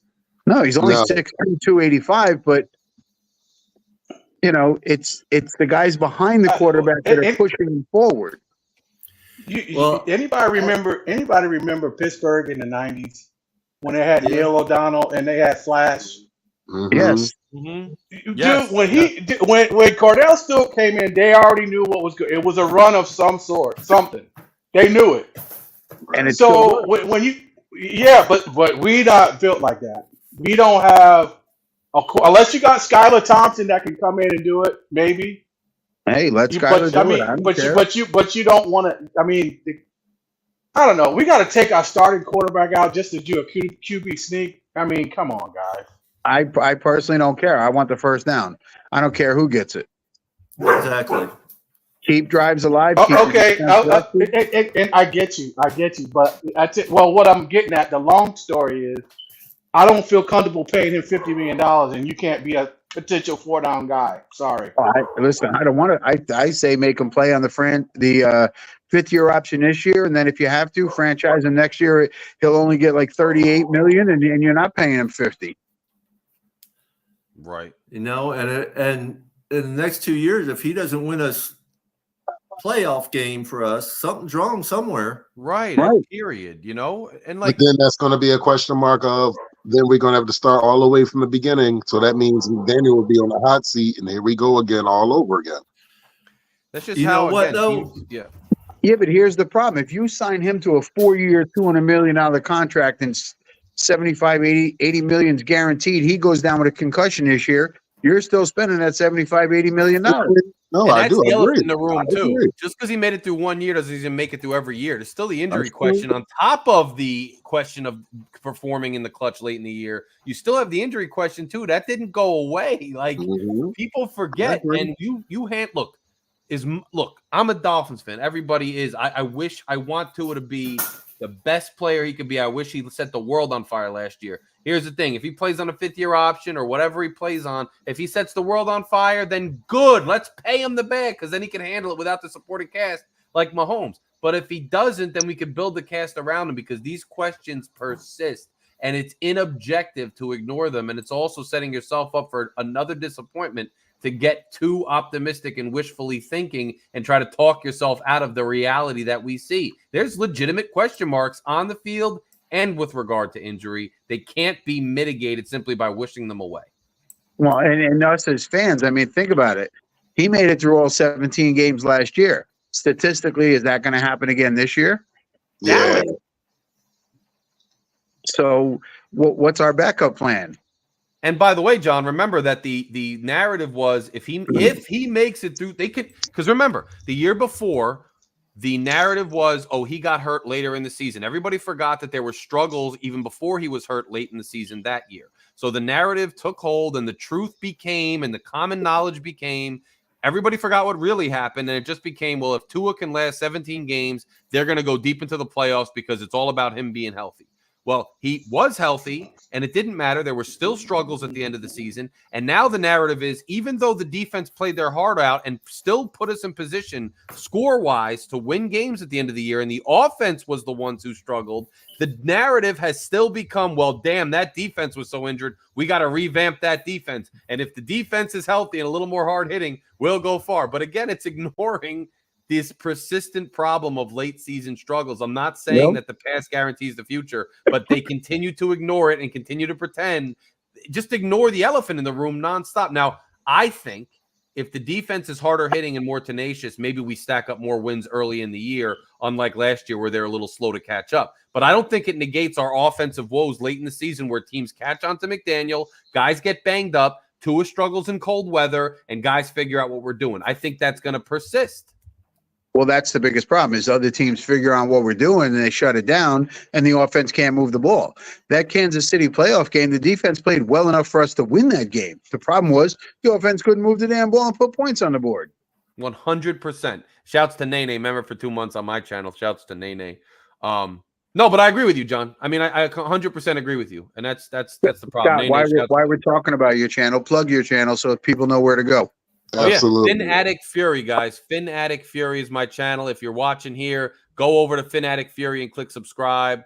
And tonight I'm going to be sharing the heck out of this channel with this show because these guys are great. Now, quite frankly, you know, I watch a lot of different channels, and some channels just have a good vibe, man, a good energy, a good conversation. This is definitely one of them. I hope you guys have me back too. That's what we always strive absolutely for. awesome. Appreciate you, man. Awesome. Thank you. Just You're to give more you a than little welcome to join us backstory, anytime, Larry. Yeah, Larry, I'll to give, definitely do it. to You give guys you a little join back. me too, man. This channel started because Papa Paul had a vision. He wanted Mhm. people to come on and talk. If you disagree, that's fine. No name calling, no telling somebody you're an idiot because your opinion's different. Right. That's why we always say, "Oh, I agree with you," or "I agree with part of that." I disagree with you. I can disagree with Winters. It doesn't make him wrong. It doesn't make me right. We just Right. state our opinions, and then we enjoy the content of people chiming in and putting their comments in, and they have different opinions. This show is Right. about fandom. I love It's it. about, yeah, it's not. You're not going to hear anybody saying, "Oh, you're an idiot. You're stupid. This, that." No, give your opinion. Look, Shake Money comes on sometimes, and all season Shake was busting balls about Wilkin. Yeah. He wanted, he wanted, That's all he he does. wanted, well, he wanted him gone, and we laughed about it. That's his opinion. Well, now he's gone, so Shake's happy. Right. This is an opinion show. It's to talk. It's to enjoy. It's to find out information. We talk about, the rule changes, what's going on, so people understand what's going on. We get to talk about everything. Free agency, the games. Listen, if we had a good game, we still pick apart little things. We had a great game, we still pick apart things. We had a bad game, we all come on here and give our opinions on why it was a bad game. But nobody's jumping off a cliff over it. Yes. Oh. No, 100%. And no one's getting way out of their shirt, screaming and yelling and getting all personally crazy. It's not worth We it. don't do that over here, man. Yeah, And I we don't agree. do I'm that. gonna tell you something. I've always said this to everybody that we've had on here. The only reason why I agreed to do this, brother, is I work at a mental hospital. I have just celebrated my 16th year anniversary at a mental hospital, working in the kitchen. So I've told people I deal with double crazy. I not only work with crazy, I have to deal with society, which is already crazy. So I tell people I'm not dealing with that when I come home on my downtime. When I'm on my downtime, I want to talk to my Fins fam. I want to be able to bring people on. I want people to sit there and be able to speak. Like, for example, we were probably one of the only ones, and I think the Fins tailgate might have did something also the day the Bills that we lost to when we lost to Kansas City. In Kansas City, and we did a podcast that next Sunday. We did a podcast. We had OJ pop up. We had a couple people come through. So, we wanted people to sit there and air out, say what they needed to say, get things off their chest. But nobody needs to come up here and, hey, listen, you ain't got to scream, you ain't got to holler. I want you to be able to speak because we want to hear you clearly. We want to hear what your true thoughts are. Like I tell people, you can say what you need to say. We've had a fan on here, came in here talking about he doesn't know if he wanted to be a Dolphin fan or not. So I was like, dude, wherever you I'll give you my address. You can send me all your Dolphin stuff and we'll be good. That's no problem, So I tell people, man, listen, I've always liked to have been able to do something like this with Papa Paul, with John O'Hallen, with Shake Money. I mean, me and Shake Money, the Fins tailgate is love with us and them, and it's love with a lot of different podcasts across. So, to be able to have people like yourselves and future guests on our show, this is what it is. This is what it's about. Nothing changes. We're straight to the point. You can agree to disagree, just like John said, and we can have a good time speaking about sports and sometimes just life in general. Yep. Totally agree, bro. Yeah, the vibe is great, and I love it. I'll definitely be, I've already watched you guys. I'm going to continue to watch. I'm going to make sure other people subscribe, and I'll continue to hop on with you guys. And hopefully you guys will come over and hop on with me, especially during the season. Yeah, appreciate and I'll you set very some much, up with you Larry. guys too. Get you guys on individually, even on some of my shows in the off season, just to get out there. But we'll definitely do that because I really appreciate it. This was a good conversation. Yeah, everybody on here has been nice to me except for Papa Paul. Papa Paul's so mad at me because I was talking about Wilkins that he's holding my trophy hostage. I got the spoon for you. What were you saying? Who's that? Larry, Papa Paul? when are you on? I'm on. So right now in the off season, I usually try to do every other Monday. I try to go live and just talk, and then I'll do like special shows here and there. I'll schedule something and just put out a recorded show or when news drops. And then during the season, it's every Tuesday night we have our show with me, Shake, Lucci, and Greg. And then I do Mondays, try to do every Monday during the season too, and that's a live show. And by the way, don't forget In the Blender. I do In the Blender. Yes. John O'Hara, I gotta have you on. I want to have you on there one day. because what in the blender is we talk about why you became a Dolphin fan, and we talk about the season, but more primarily why you became a Dolphin fan, your greatest Dolphin memories and stuff like that. Like I said, Dolphin Thursday is going to be on there tomorrow, and while we were speaking, this Friday I'm doing a special episode. Mike Oliva from Dolphins Talk is going to be on there in the blender Friday. So nice. We're gonna have a nice and in the blender is on the Phin-Addict Fury channel, which I dropped the link to. That's my channel. Shake does his own show on Thursdays on that channel. So tune in. He interviews people. The interviews are awesome. It's just a change of pace. More Dolphins content in the off season that you're not really getting anywhere else. So he does a great job with that. That's right, his baby. Just do me a favor, drop the link. I mean, both of you guys can drop your links one more time because Nene just said you dropping a link. So Nene, I don't know what link you're asking She's talking about to chat. Oh, the chat. Yeah, drop the link, Paul. I've done it a few times. Yeah. I think because I think he has to do it on your channel. Larry K, you gotta do it on your channel. I can't do it because I don't have the link to let people join. So you gotta. I'll make it happen. I'll drop it on the channel, the link channel. I'll drop it on the channel. Maybe they could click on that. I'll drop it on our channel. Your channel. Yeah, make sure you guys are subscribing to Papa Paul too, man. Absolutely. If you're watching, appreciate the love, man. Make sure you come over here and subscribe to this channel here. Yeah, man, because we're collaborating here. Of course, anytime. Mondays. What time on Mondays do you go on? So that varies, bro. Because whenever, because I kind of work, but not in the office all day. So like whenever I get it's usually afternoons. Like I'll sit down once I get my head clear. Like anywhere from 1 to 4 o'clock, I'll sit down and do like an hour or two. I got usually every other Monday if I can, and I'll usually try to announce it. Like I'll be on and invite people on and say we're coming on. But each of you guys too, like we'll talk. I'll just get you on, even if it's solo, even if it's pre-recorded or we plan it or whatever to talk about a topic. We should do it and cross promote because this show's so good. Just cross promote. You guys are Wednesdays, right? Because you were telling me. Yes, Wednesdays 8:45. Yeah, I'm gonna leave this as my regular Wednesday programming and just be on. And then when I could hop up, I'll hop up, and when I could be in the chat, I'll be in the chat. But well, I got a question for everybody. I mean, my biggest thing for the rest of this off season and for the draft, I'm hoping to see more offensive and defensive line brought in. We need some trenches. I mean, we need some strong trench work done. And I mean, because 3 seconds is at the most that Tua gets. Anything more than 3 seconds, the line's breaking down. Yes. And he needs a little bit more time in order to get a second read, because he can barely get a first read. Well, that's where, and I know you and I disagree on this one, Paul, because I'm not always sure it's the read. I think it's the way the play calling is. It's such an offense that is just predicated on timing. His first read is his only read.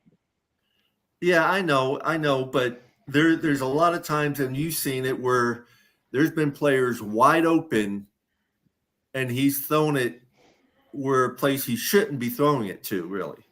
Well, because that's what the play called for. I know that, but it's also because he doesn't have any more time to even look around. But I agree to disagree with you, John. Right. I think, to be honest with you, I think defense, because of his and I say this I say this lightly. I put this lightly. Because of Tua's, what do you say? His football acumen, his lack thereof football acumen, defenses are able to kind of fool him or throw him off by doing post snap adjustments and things of that nature. That's where he misses wide open guys. That's what I think after looking at all 22s. He sees the look pre-snap, but post-snap he gets lost. And see, Tua actually at this level, the longer he holds the ball, the less efficient he is. Yeah, I've heard you say that, Monty, but at the same time, I'll have to go, exactly like Dan B said, we talked about with the length it takes to get the play in, and he doesn't have any time to make any line adjustments if he sees something. Well, that's because the offense is predicated on timing. Well, exactly. But I mean, what I'm saying is, if they're only getting to the line and they only have 5 seconds to get to the line, get the ball snapped, he doesn't have any time to look around and see if the defense is not what they were expecting or something, and to change anything, even if you wanted to. Oh, I totally agree. I mean, that's why I say I'd rather see the ball snapped with 8, 9 seconds to go, or even 5, where he had time to look around, see, and that comes down to the play calling, getting it into him quicker. But my feeling is McDaniel's system is you're throwing to this spot at this time, whether the receiver's there or not. Yes, that's the system. That is the system. I think it's designed because of the line and because of Tua's propensities and his injury proneness and his whatever they think his skill set was best suited by a shorter drop and a spot. I don't want to say spot throw, but kind of a spot throw. You make that read, you put it in that place. It's a timing route. It's very intricate timing.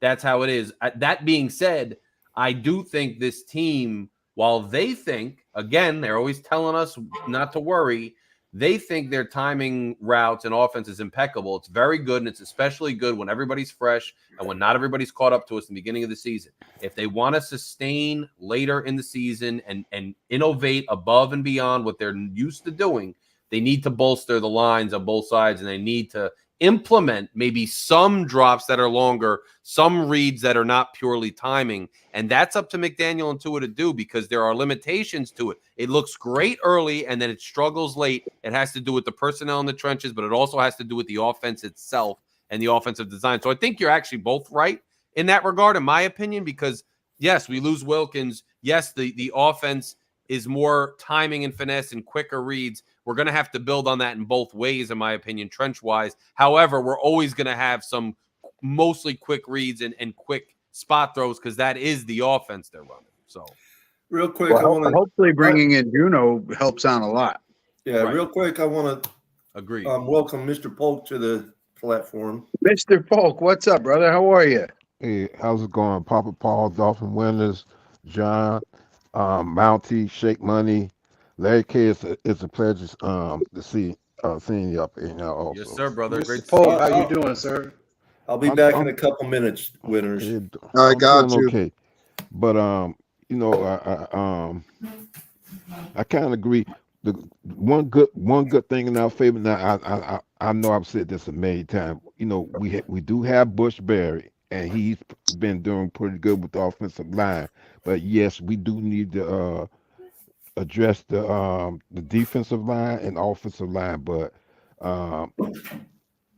you got to come to me. McDaniels have to, and I'm not putting McDaniels down. You got to come up with more plays. You got to utilize more players because, like I said, these teams already know when we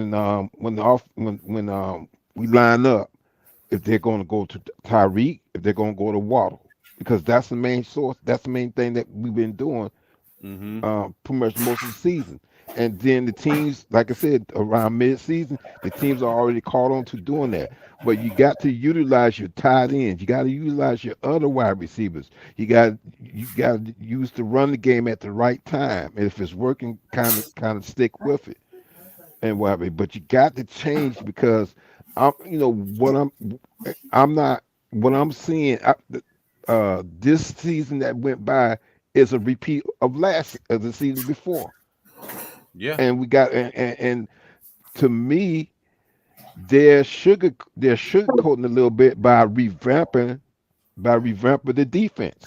And I'm not saying that's a bad idea, but they're trying to make it look as though, okay, well, the defense is the issue when it's really the offense. So I agree. You know, I've been saying that. I agree with right. you 100%. Yeah, you got to change it up.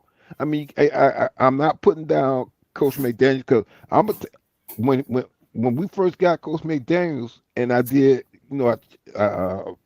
did my research on me, and then after the first season, I said he's like a mad scientist because he's going to change the NFL with the knowledge and skills that he has.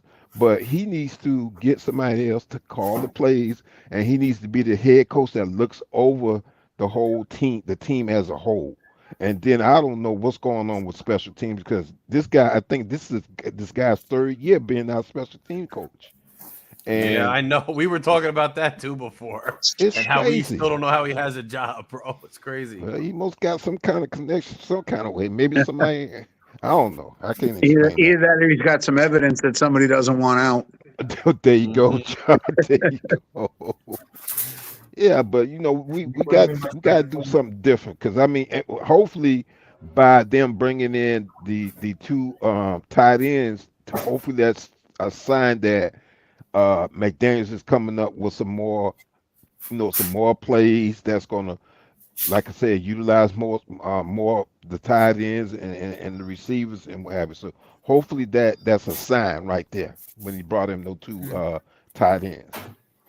I got it. Danny Crossman has the audio of Ross bribing Brian Flores to tank.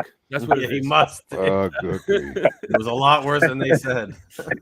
Well, I just thought he was on his knees for somebody. That's all. Oh, no Diddy. Paul always, once a month, Paul just has to go off the deep end to one side. Once No a month. Diddy, Paul. No Diddy, man.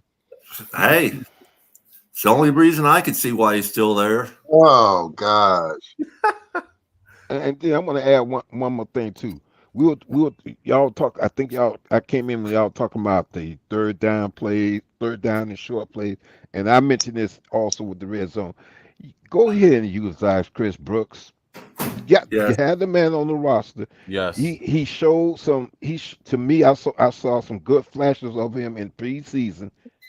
And Utilize the man. in training camp, I saw a lot of good stuff from him in training camp as well, Mr. Polk. Right, and he's a rookie. And he has, to me, he has that, he kind of has that dog mentality. But the thing that the negative that I'm hearing from other people is that, okay, well, he's injury prone. The man, okay, he got injured, but also A-Chain got injured. Well, So you know what? Tell me a player that is not injury prone. Right. Well, with exactly, that, if somebody, especially here's the running thing. backs. See, my thing is this, not to cut you off, Mr. Polk or Paul. No, If no, anybody watched that play, he actually got tackled around the leg area. So my whole thing is, if they watched the all 22 of that play, and we were actually at that game, Paul, I think, and John, a couple of us, like actually heard people. I actually knew somebody that was actually like right there, and they heard him screaming because when the tackle hit, it was like an instant. So he got actually hit below. Let's welcome Nene to the panel. Nene. What's up, what up? Nene? What's up, Nene? Hey, how Right. y'all doing? It's an honor to be on the page. I wanted to speak to something that y'all was saying and see if I could combine the ideas because I think we all saying the same thing but in different ways. Um, Somebody mentioned the offense being, a timing based offense, but we do know that's the offense that they saw that fit to a skill sets the best because allegedly under the other regime, having him in like a pro style offense wasn't working. So they created this offense that was supposed to, I guess, amplify his skills. I think the problem was, I don't know if y'all watch 560 AM, but there's a show with Channing Crowder and he a former Dolphin. And they had Aronde Gaston on it. And he mentioned it like when we were winning in September or October. He said it was actually after the Philly game when we took that loss, that we needed a plan B. That Yep. offense is cute and it looks good and it gets butts in the seats. But when you play, some better teams that are more physical that can knock you off your timing, then it's gonna look insignificant like it did. Example when we played the Chargers and the rest of that 2022 season. So I just think the Miami Dolphins, for the most part, and I've said it in spaces before, when you don't address something and you try to hide it with a gimmick, it's gonna get exposed. The 2.5 seconds because allegedly the offensive line cannot guard beyond that. You really thought you were gonna do that all the way to the Super Bowl? Like the, Right. it's something to where people get mad at me, and I'll be honest, I really don't care. But when you're building a team, you have to ensure that this team can survive not just the first 60 days of football, but all the way to February. And the concepts are the same.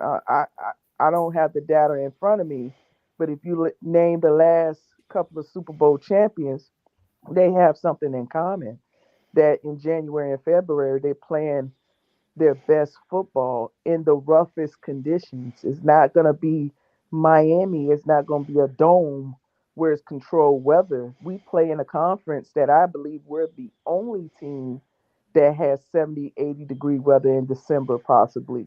Right. So, and I would be honest with you, if we're being honest, even Dan Marino, and I love Dan, we ran into that problem even in the Dan Marino era about Absolutely.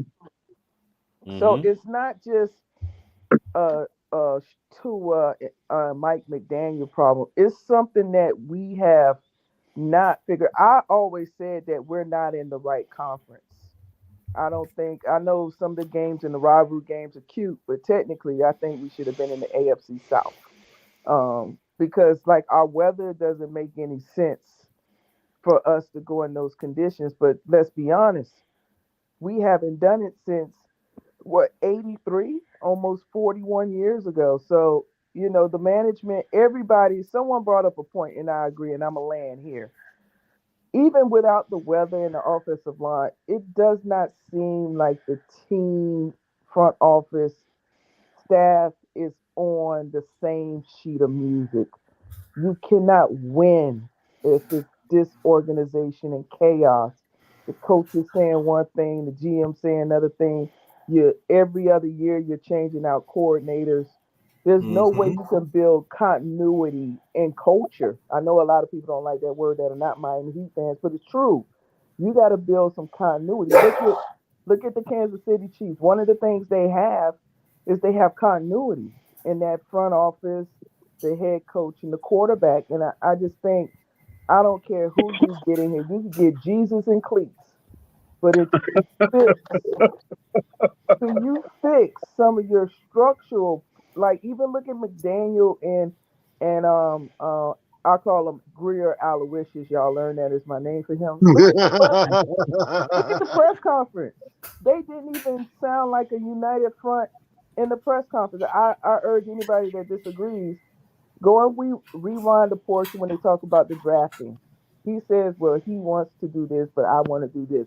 That alone tells me it's chaos. When you look at the every time we lose, what does Tua say? He says it's a communication problem. Every time we lose, it's like a recording, communication. And then we hear that Tyreek mention that certain individuals don't like critiquement and they won't talk to you for like a week. And I'm not just saying Tua because it could be other guys on the team on both sides of the ball. Nobody played that as a factor. They heard him say it and they were just like automatically Tua. But I think it's a disease within that organization. And I personally don't think they cleaned it up. When they were supposed to do the cleanse, Christopher Aloysius Greer should have been out of there. That's just my opinion. The man, since he got here as a scout 20 years ago, soon as he got here, gentlemen and people that's listening, soon as Greer got here as a scout, we didn't go to the playoffs ever since his arrival. So that tells you something. But I just think and then I think they get the fan base triggered. Like with one fan base is pro to now we got an anti Mike McDaniel when at first everybody loved Mike McDaniel. There's no united front. And some of y'all know, but I was in the military for 21 years. And one of the things I learned is when we had to do missions, whether I liked everybody, the leadership had to come to a united front in order for us to be successful. Because if it was holes within the decision makers, then the soldiers are lost. And that's what I saw in December, January. I don't know about you, but they folded like a cheap suit. With all of the talent, all of the number one on offense, that meant absolutely nothing when we faced, Tennessee. That's the game that I would use because that to me is when the season ended, is when we lost to Tennessee at home because it Yep. proved there's a formula to beat this quick offense. And they did it as a 5-win team with a backup quarterback, in our house. So I think there's a lot of things. I don't think it has anything with drafting. I don't think it has anything to do with players. We've seen it. Ross, one thing I give that Joker is he'll open his wallet and he'll bring people here. Those are not your problems. It's structural. Until they're a united front in decision making, I think we will now be this get to the playoffs for first round exit. Thank you, gentlemen, for letting me say my piece. I definitely appreciate you. Oh, No problem, Nate. Can I anytime, piggyback on? Can I piggyback on that a little bit? Sure. With that being the case, when you look at the CEO, who is Ross, he is supposed to be the one that's supposed to, what's the word? If he's the owner, he's supposed to make sure that everybody lines up from him down to the coaches and even down to the trainer. He's supposed to do that.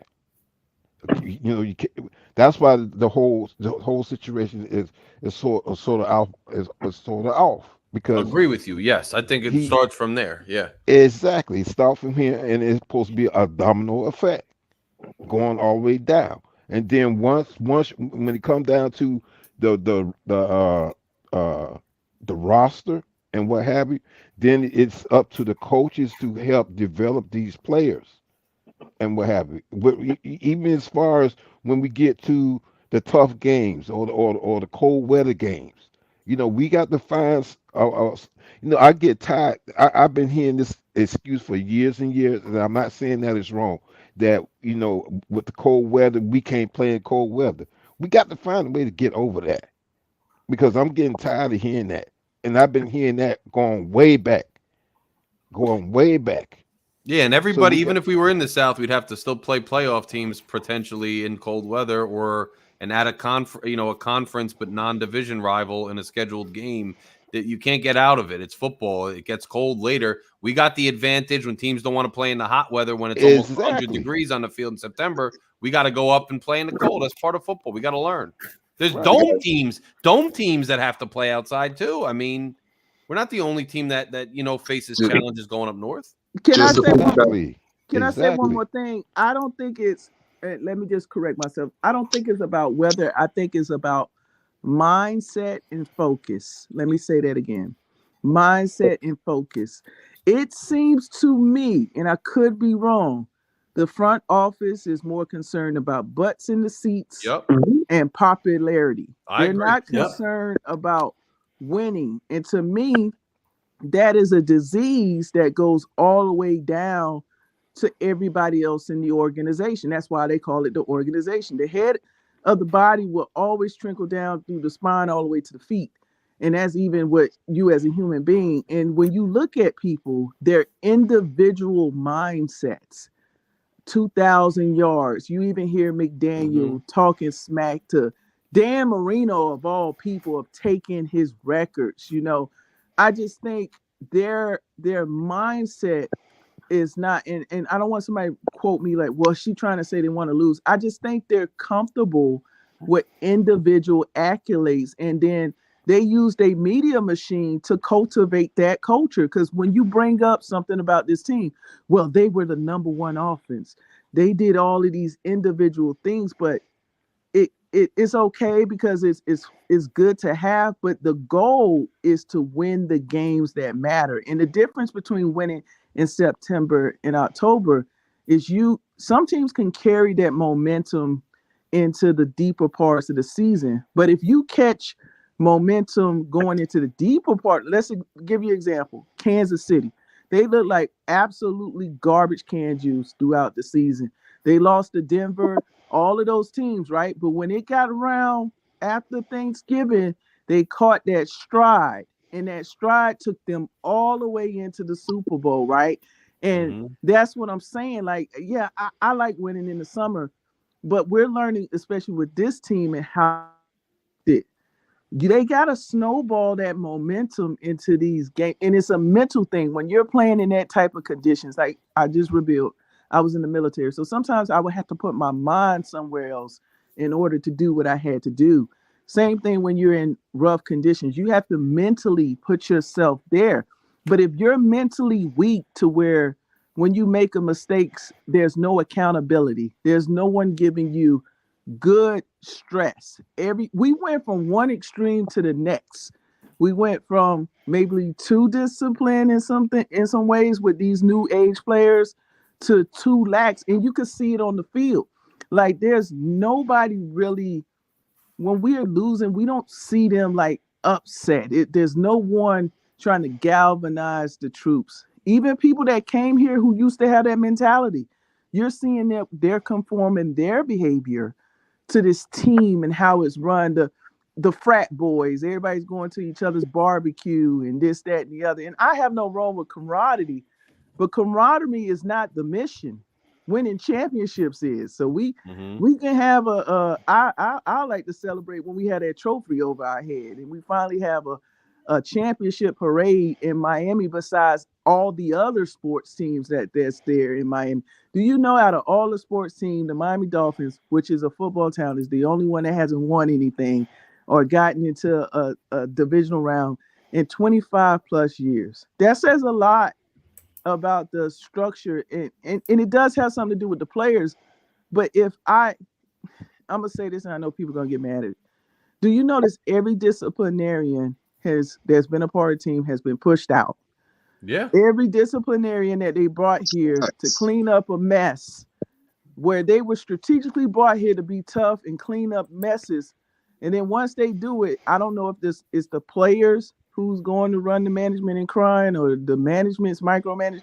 But either way it goes, they're bringing in these guys. Because remember when Vic Fangio first got here, everybody was happy for the most part. Everybody, yes. And then when he left, we never have nobody leave with grace. Look how they doing Xavier Howard. Look how they doing Christian. And Christian Wilkins ain't even say nothing. So there's, to me, this immaturity too with the organization. And comes from Ross. That's how he does things, in my opinion. It trickles down. That's his mentality. That real estate, cutthroat, nonsense mentality he brings here. I'm telling you, that's an organizational thing. I agree. First of all, I'd like to say, Miss Nene, you should have your own show. No. I only did it today because some of y'all know, I know Larry knows because he's an actual confirmed lawyer, but I'm in law school and I'm also in divinity school. And Wednesdays are honestly, it's Holy Week. So the campus is like kind of closed for observing those who observe Christ. Well, you should have your own show and write this stuff down and then go through with your panel and go through all this because I'm sorry, I didn't want to micromanage the show, but it's just like no. The point you brought up were absolutely valid. I've said it for years. Ross is not the owner I want. Ross bought the team, and don't quote me on the exact price, but he bought it for $1.4 billion. It's now worth $5.2 billion. He bought it as an investment. It's only been the last couple of years that he opened up the checkbook and really started paying players. He didn't do this years past. You know, it was, sign this guy, try to get this contract here and keep it as low as possible the last couple of years because now he's getting older and he wants to win a Super Bowl. And he doesn't know how much time he has left, so now he's really pushing to win one. And it does start with Ross. Exactly. And that's any organization. I was in the military as well. It starts at the top and works its way down. You're in the military or were. I'm sure you're very familiar with shit rolls downhill. If something goes wrong up top. I'm retired now, but yes. Yeah, I was in the military. I was in the Army stationed in Germany. Shit rolls downhill. If something happens up top, you're feeling it down the bottom. It may not be your fault, but you're feeling it down the bottom. And then I just wanted to because this is the thought I actually have. And I think that's why these guys that we drafted a part of the rebuild, they're leaving, right? Because they're leaving because listen, Christian Wilkins, there was no way we were paying him. It's just not possible. The Raiders, in my opinion, overvalued him. Yeah. And Much as I love pay. him, we couldn't do anything. Listen, but can I render another opinion? I obviously I'm not in the negotiations, but yeah, I was in the military for 22 years. I was a recruiter and I was food service. So one thing you can kind of read 96 Bravo, 94 Bravo. Now, yes, yeah. So I just retired 2 years ago, but one thing I can tell is someone when they BSing, and you know one thing about privates, they know how to lie to you. And I just have this overwhelming feeling that Greer is not getting to the meeting on time. You get what I'm saying? It's like, I'm gonna use the military since you said it. It's like when I have a soldier that's showing signs that they're out of control, but I'm not doing anything. Or the only thing I do is talk to them. Eventually it's gonna get to a situation where I'm gonna have to stand before somebody because this joker done really got in some trouble. I truly believe in the cases of Wilkins, and I think Javon Holland is probably gonna walk too. I think what he is doing is he has an offer that he won't move with, right? And I mean, in some ways it's good business, but some ways bad business, because if you go through this rebuild and 75% of the players you brought in to fix this thing leave, and we can't all just say, well, they're going to the bottom feeders and they're getting the back. That's true. But one thing I know, if you treat people the right way, part one, doing business the right way, and if you have a culture where I'm gonna stay here because we have a plan of winning, some people will work with you. You get what I'm saying? And I just think more details need to come out. But my feeling is Greer comes off as a car salesman to me. And then when he loses, he puts out fillers to the media. And here's the phrase, they bet on themselves and they won. That's not a good GM. I get it. Some guys are gonna want to get their bag, but if it's consistent player after player, like, because look at ABG, his contract wasn't even that much what he accepted with Minnesota, and then when you figure out taxes, I think he may have lost money with going there. I think it's a lot going on with how Greer has managed this rebuild. I think he does not get to the table early enough, and he thinks he can throw state tax. This what we're building here, and these guys are probably looking at it. Look at Xavier Howard, and I know he wasn't no saint, but if you caught his interview, he said something very interesting. He said, "I want to go somewhere that I could win," and people took offense to it. But I said, read between the lines. This is a player that's in the locker room that knows what's going on, and he is telling you that playing alongside Jalen Ramsey and all of the things we have, that's not enough. I'm telling you right now, Greer is a part of the problem. And he is a part, like that deal with Christian Wilkins, it shouldn't even got to the Las Vegas Raiders, because if you would have took care of it in 2022, not 2023, and you would have extended him, you wouldn't have had the problem of people walking, and all you're going to get is a third round compensatory pick for somebody that you built. You're tanking. Like, here's my thing, Dolphins fans, where I am sad about this. You created a model to lose to get all of these picks, and all of your picks are walking away. And I don't think, for some of those guys, it's about the bag, but I think it's more on why they walking away. And I wouldn't be surprised, I hate to say it, that we lose Waddle, because Holland, because Holland is already sending.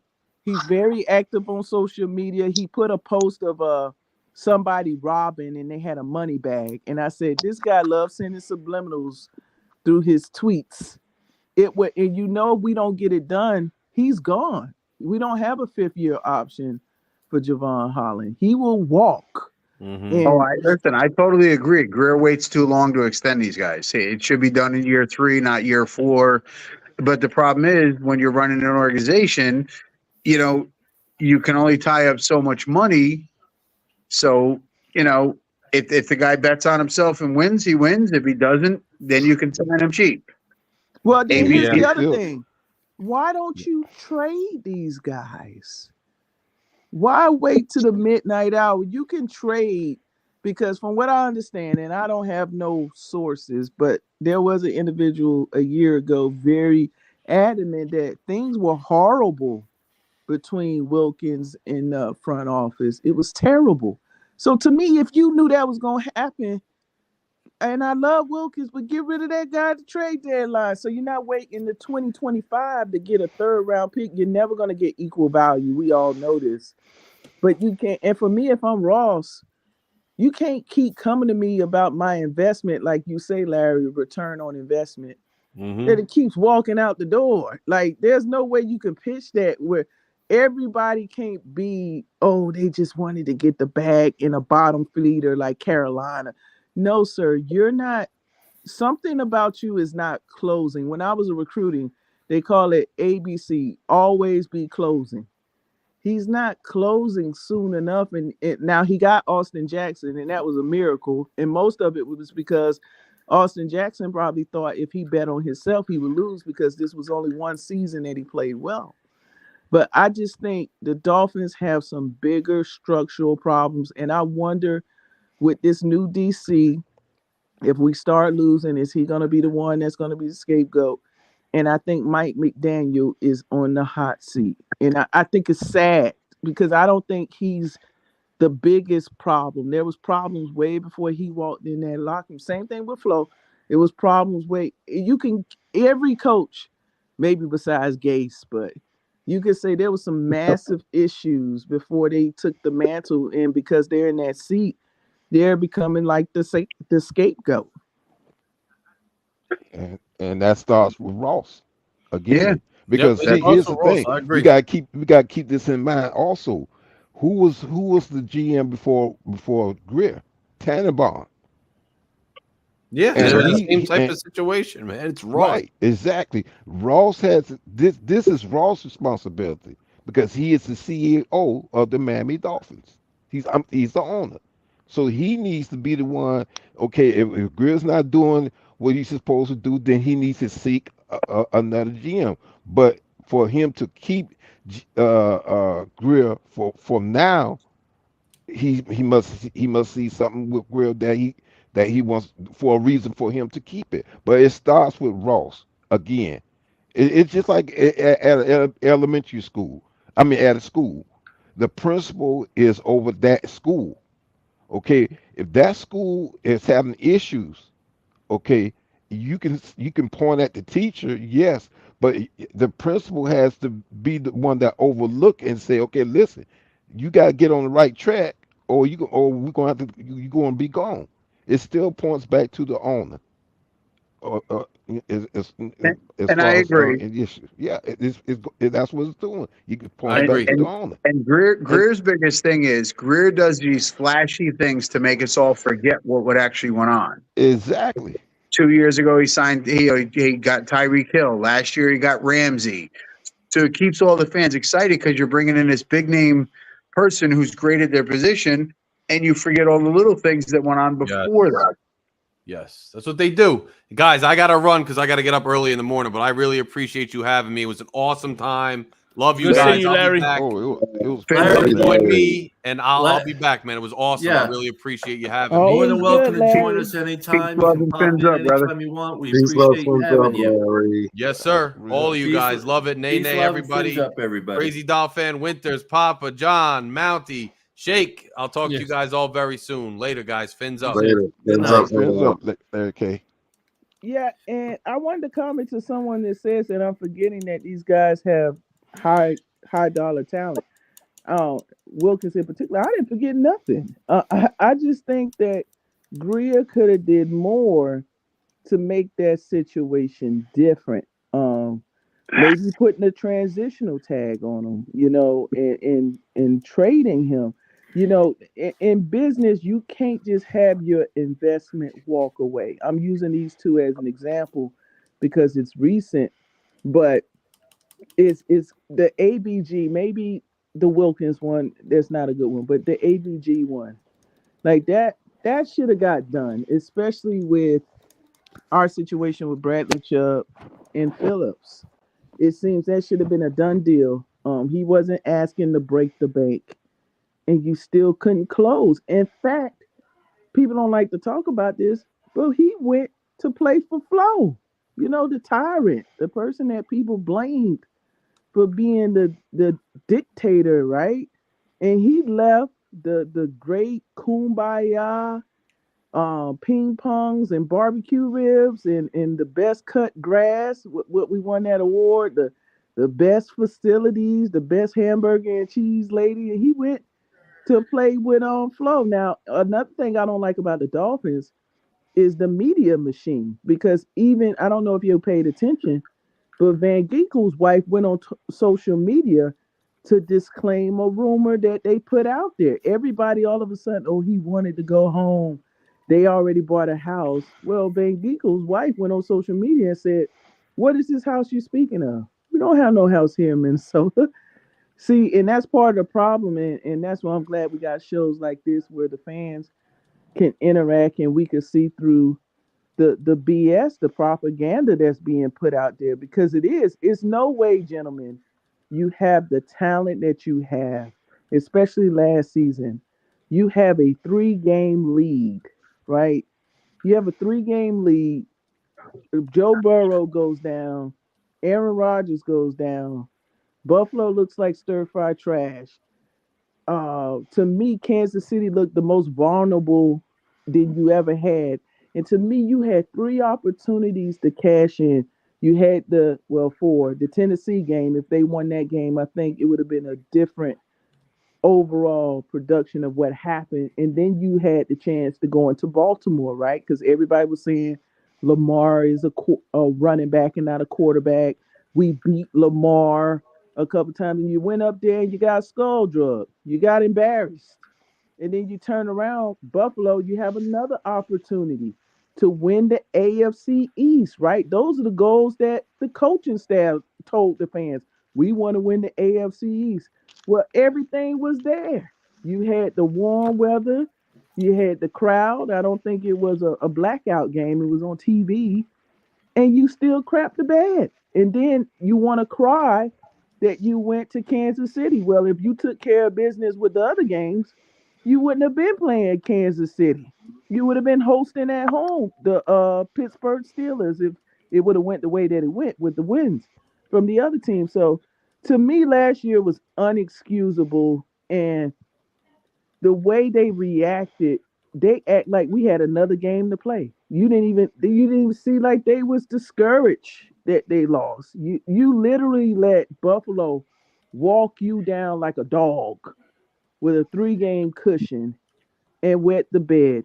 And I need to see some improvement. I hope this DC gets the opportunity to get his players in, because a lot of people's not bringing this up.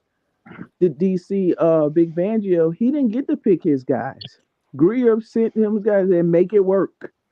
And to me, what he did with what he had, you got to give him some credit, because it still was a top 10 defense. People forget that. And I hope McDaniel learns from his mistakes. Not the I don't need a long soliloquy in the press conference. Show me that you learning how to get the plays in. Show me that you can run the ball when it's simple plays to get a first down. Stop with the 4th downs and a 1,000 yards to go to prove that you believe in your team. Because ultimately, it's impacting winning. And Tua, we all know, I'm not going to get on that because there's enough Tua fans that, get up in arms when you talk about him. But he needs to me, he was thicker than a Snicker. He was too big. He couldn't run. He couldn't move around. And now I think they're making him lose weight.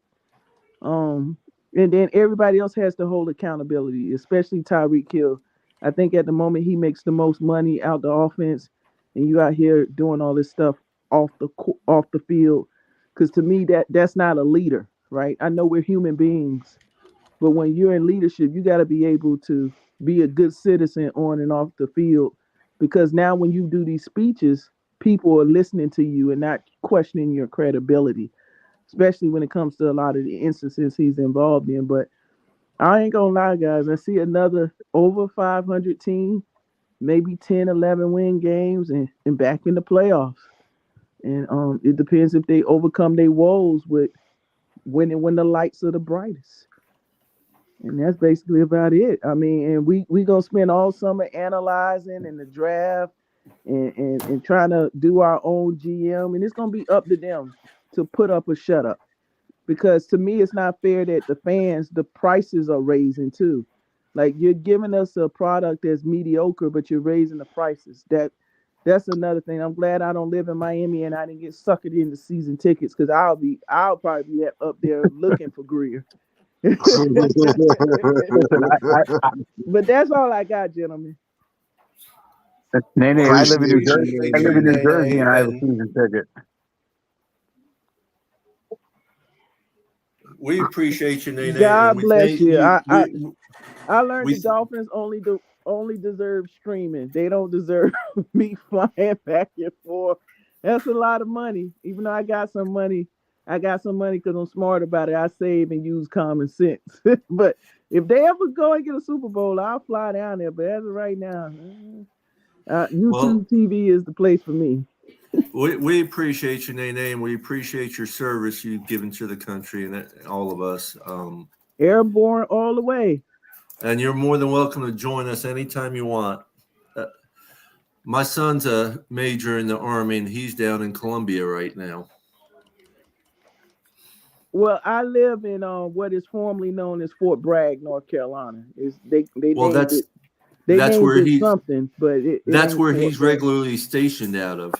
Yeah. Oh, okay. So okay. Well, we had talked online because I was for a while before I went to school, I was working with the special forces with some things that I did while I was in the military. So I still got some credentials over there in the special world, but that time is up. Right now, he'll be at Columbia in Columbia for the next 6 months. He's at the embassy there. Okay. That's good. Hey, tell them no matter what, get your 20. Don't let people quit you from getting these benefits because Oh they no, are nice. he's definitely doing that. He's already on, I think, year 14 or 15. Hold on for dear life because it's getting worse. Everyone I talk to, they say, "Man, we can't wait to be like you and retire." I said, "Well, hold on and get your benefits." But again, thank you guys for letting me speak.